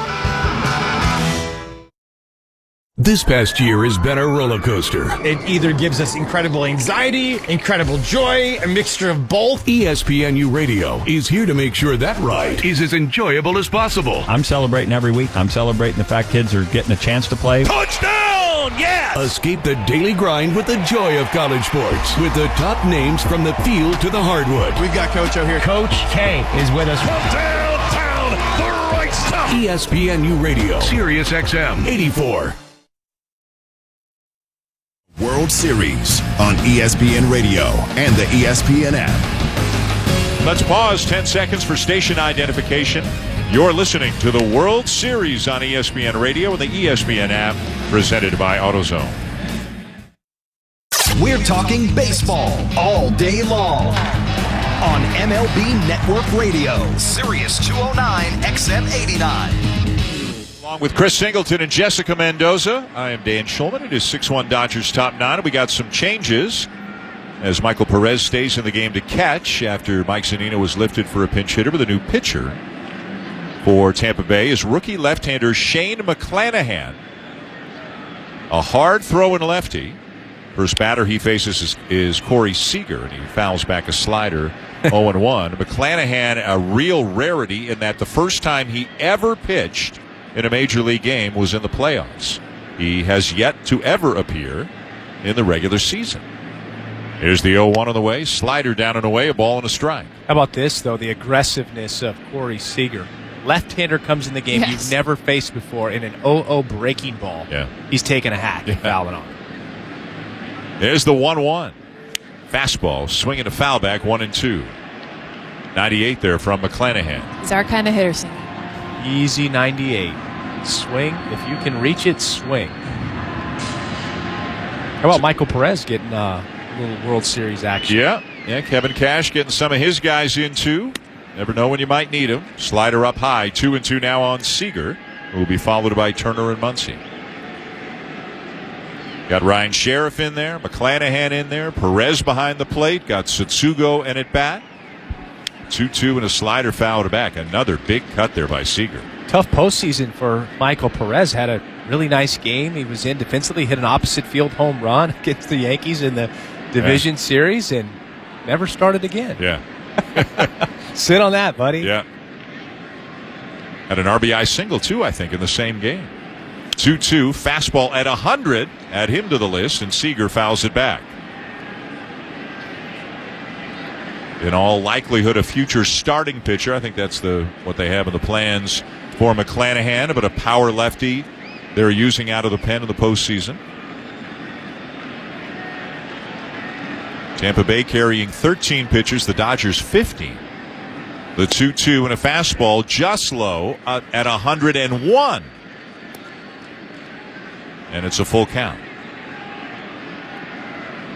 How do you take a 101-mile-an-hour pitch an inch low on a two-strike count?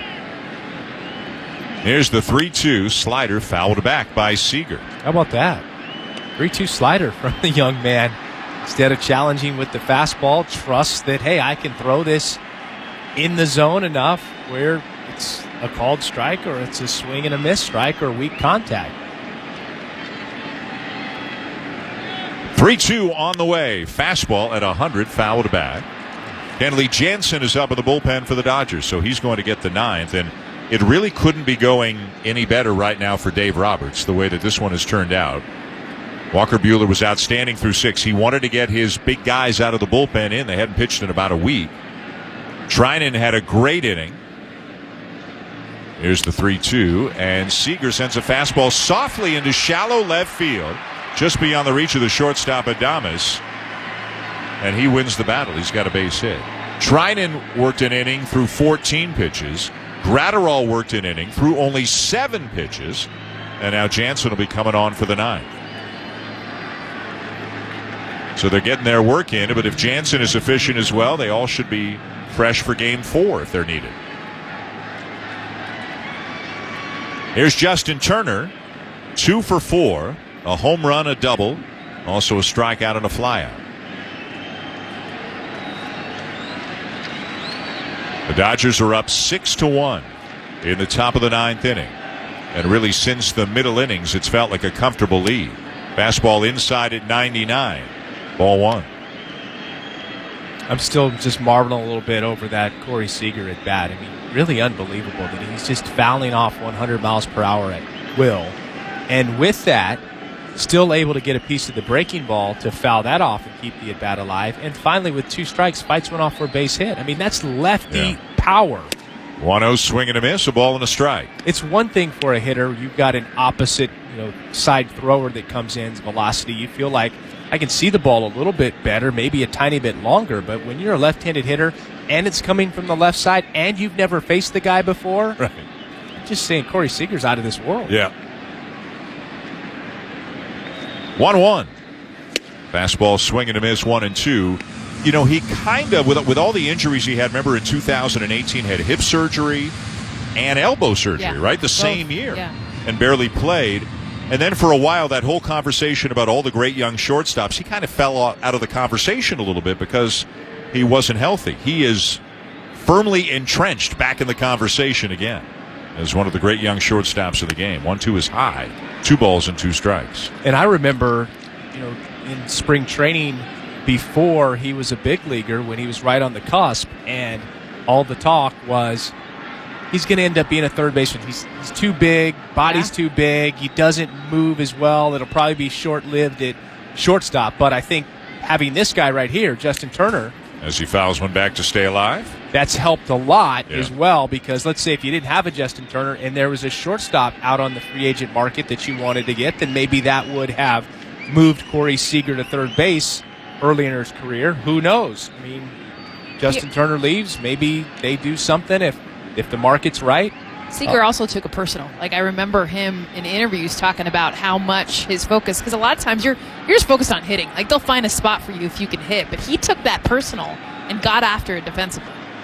The 2-2 again, and fouled off by Turner. So McClanahan with great velocity, but he can't get swings and misses. Fast forward a year to free agency after next season, and if none of them sign contracts to extend themselves between now and then, Corey Seager, Trevor Story, Francisco Lindor, Javier Baez, and Carlos Correa are all scheduled to head into free agency after next season. The 2-2 again in the dirt, ball 3. You want to talk about a pretty impressive game of musical chairs, high-stakes musical chairs. And they're not all going to re-sign. Some of them may re-sign, but if this was a game, Buster Olney has grabbed the bat in the dugout, and he's just pacing till the manager, like, hey, I want to hit. Buster, I know he's got something to say now about this. All right, wait one more pitch, Buster. Hang on, it's 3-2. Here it comes, and Turner sends a fly ball to center field. Backing up, Kiermaier will make the catch. 1 down, Seager back to first, and here's Buster. Yeah, so it'll be interesting this winter with all those guys getting closer to free agency. Look, the Chicago Cubs worked in the past to sign Javier Baez, and the coronavirus hit. I think they'll pick up the discussions there. Maybe he comes off the board. The name to watch this winter, Francisco Lindor. Folks with other teams believe that he will be traded this winter, and you wonder if a team like the Yankees, maybe the Mets, get involved in that conversation. And we saw a team make a trade for Mookie Betts and sign him before he became a free agent. That was going to be my follow-up question. Here's Max Muncy, who takes a slider high, ball 1. Do you think whoever trades for him, if somebody does, will need to sign him just to make the trade happen? Absolutely, in part, and I think it's easier because the players saw what happened with the coronavirus this year. They're going to take money if it's guaranteed. 1-0, fastball there for a strike, 1-1. Say 3 or 4 of them get to free agency, and you're the agent, or say you're a general manager of a certain big market team who can afford a lot of guys. You make an offer to Correa, you make an offer to Story, you make an offer to Lindor. 1-1 slider inside, ball 2, because you'd probably be thrilled to get any one of them, right? But remember, Lindor also doesn't have a say. Like, he gets traded. It's not necessarily part of the deal that they have to say, hey, we will offer you a contract within this trade, because the team decides. But the team may say, we're only going to give up Mendoza and Singleton if we know we can sign Lindor for multiple years. Slider for a strike, 2-2. Give us a 72-hour negotiating window or something. I'm just playing here. You never know, but... You know, you're willing to give up more, don't you think, guys, if you know you can have Lindor for 7 years rather than 1 year? Absolutely. Right? Instead of a rental, I mean, you've got a piece long-term and, a centerpiece. Yeah. That's why you're talking to the agent and not just the team. I tell you, the hot stove's going to be cooking next winter. It really is. The 2-2's outside, 3-2. This winter, who knows? The world's a different place right now. We don't know what it's going to be like a year from now. We all hope it's going to be better. It may be a bit of a chilly hot stove this winter, but I think by next winter, with all those guys on the market, if they are, it'll be fascinating. Dodgers 6 and the Rays 1, top 9. Seager at first, 1 out. Shift on for the Rays, and the 3-2 on the way to Muncy. He got a slider, and he fouled it back. These are good at bats. This kid, who they've never seen, who throws 100, has come in here, and he's had to throw 24 pitches to 3 batters.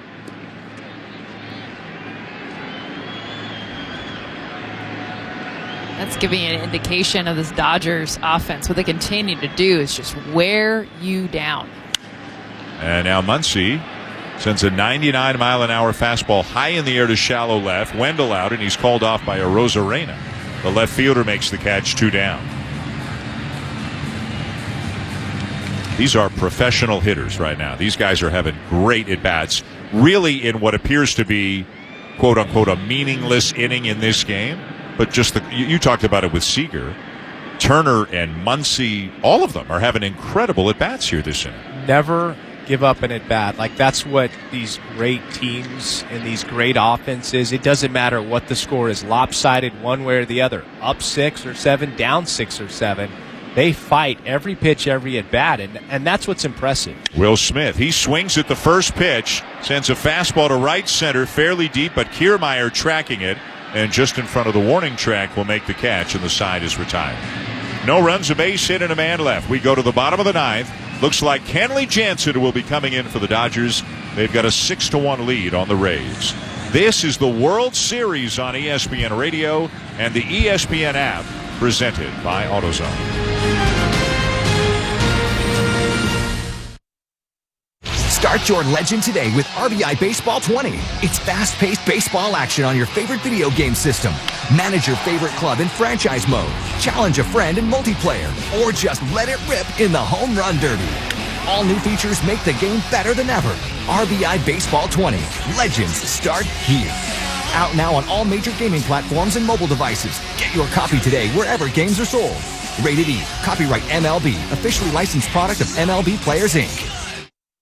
It's time for some straight talk. You know what covering your bases is in baseball, right? Making sure you have no holes in your defense. Well, that's the kind of coverage you get with Straight Talk Wireless. And you'll pay up to 50% less than big carriers and still use their same networks. Just $45 a month gets you the unlimited plan with 25 gigs of high-speed data and 2G. No contract, no mystery fees. Fully covering your bases for 50% less. Straight Talk Wireless, only at Walmart. Savings may vary. See terms and conditions at straighttalk.com.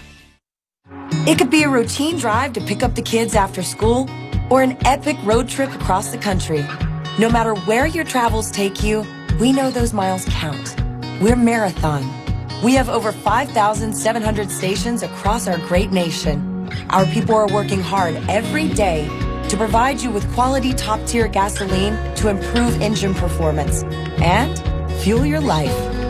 Marathon, fueling the American spirit.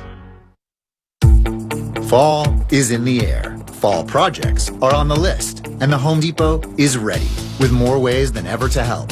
Use our mobile app to search, shop, and save. Choose flexible delivery options that bring everything you need right to your door. And if you need tools for a project, but not forever, you can rent them. You won't find a better toolbox anywhere else. Take on fall and fall projects now at the Home Depot. How doers get more done. You're listening to the World Series on ESPN Radio and the ESPN app. Bottom of the ninth inning of Game 3. Dan Shulman, Chris Singleton, Jessica Mendoza. The Dodgers leading 6-1 on their way, it looks like, to a 2-1 lead. And reminding you, we've got Game 4 for you tomorrow night between the Rays and Dodgers here in the World Series. Tomorrow at 7:30 Eastern Time on Fox and right here on ESPN Radio as well. Julio Urias will be the starter for the Dodgers. We don't know who the starter for the Rays will be. We do know Ryan Yarbrough will have a significant role in the game, but whether he starts or comes in as a bulk guy after an opener remains to be seen.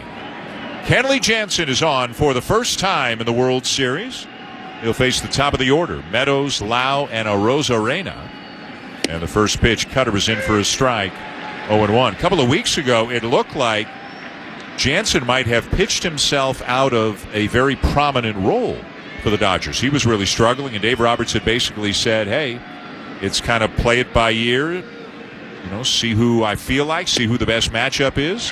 There's a four-seam fastball. He pumps it at 93 for a strike, 0-2. But his last few appearances, last two especially in the NLCS, really good. Velocity was better.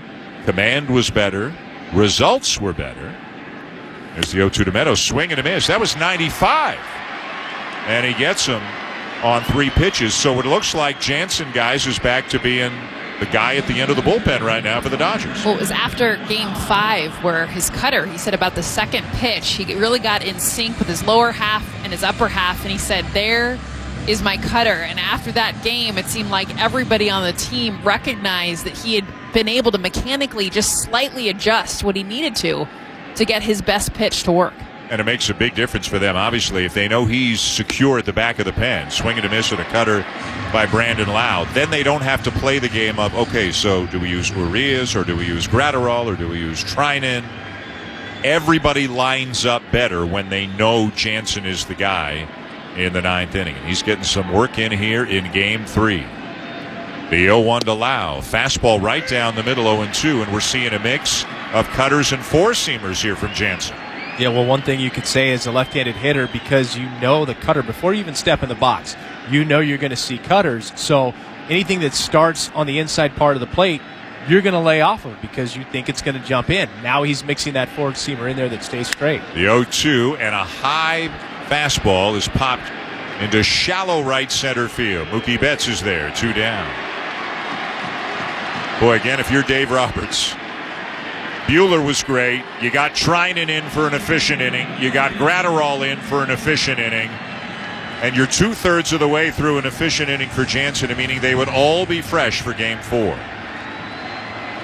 2 down, and the batter is Randy Arozarena, 0 for 3 with a couple of strikeouts. The Rays down to their last out and down by 5. First pitch, cutter misses just outside, ball 1.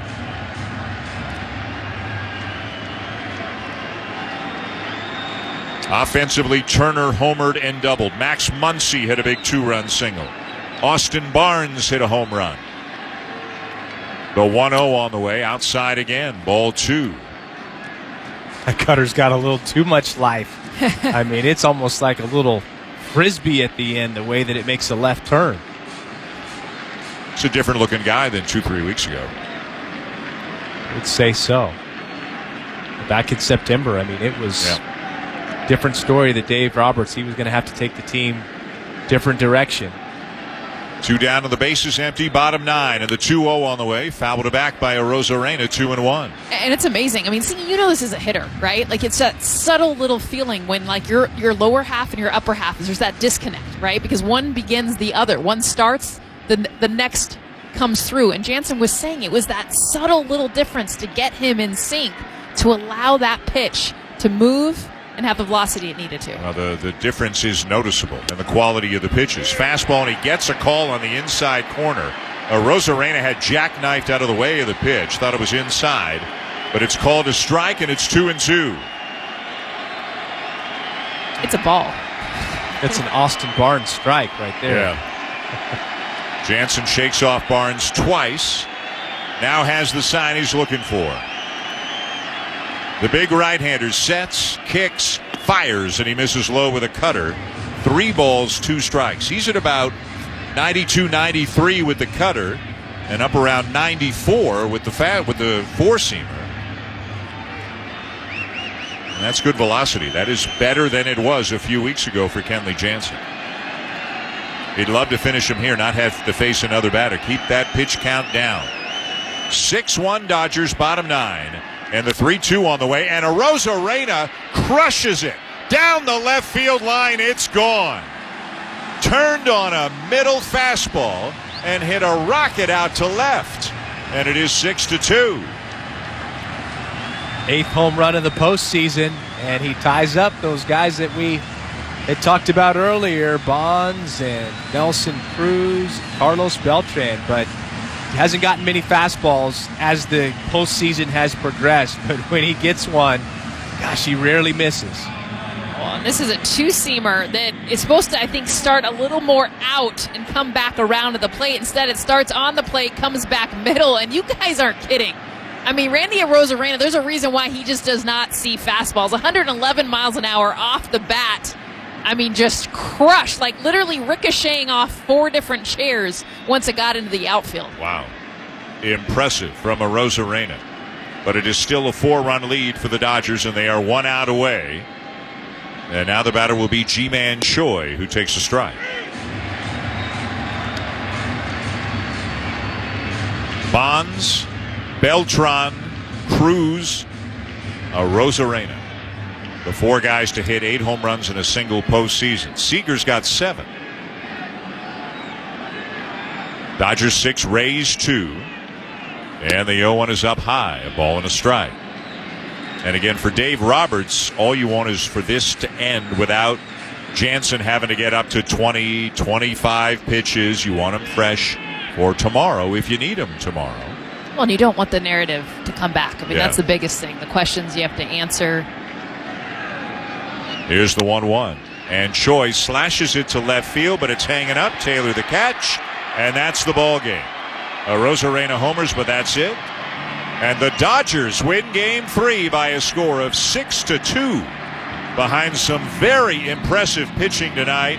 And they now lead the World Series 2-1. Well, definitely a strong outing by Walker Buehler. We knew coming in this pitching matchup was going to be the best of the series. Charlie Morton didn't quite fulfill his end of the bargain, but Buehler and the Dodgers offense took advantage of that. They got an early lead. They kept Kevin Cash from being in a situation where he could dictate things with his bullpen. And here they are back up in the series. You know what I like this from the Dodgers is it really showcased the variety of ways that they can score runs. Think about it. 2 home runs from Justin Turner and Austin Barnes. We had the safety squeeze from Barnes, the short game to score a run. Mookie Betts stole 2 bases. So, I mean, you saw a plethora of ways that the Dodgers can score, really showcasing why they score so many runs.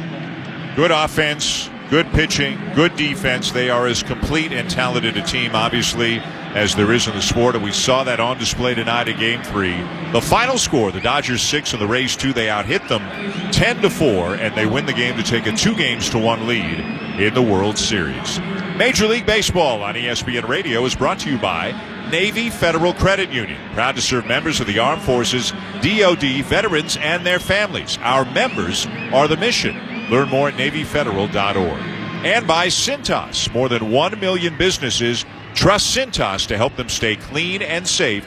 Learn how they can get your business ready at Cintas.com. Cintas, ready for the workday. Again, the final in Game 3. The Dodgers 6 and the Rays 2. The Dodgers lead the series 2-1. For Chris Singleton, Jessica Mendoza, Buster Olney, and our producer Justin Ware, I'm Dan Schulman saying thanks for listening.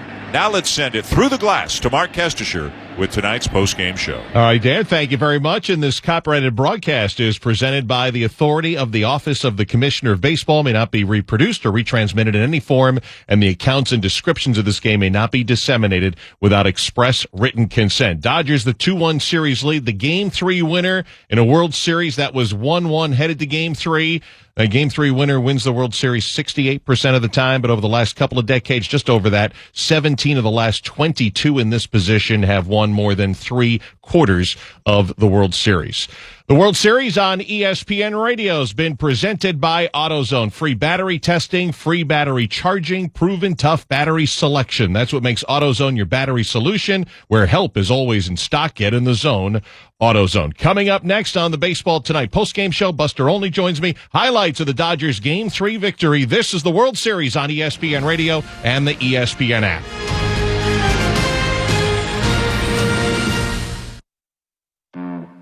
At Navy Federal Credit Union, our arms are wide open to the Army,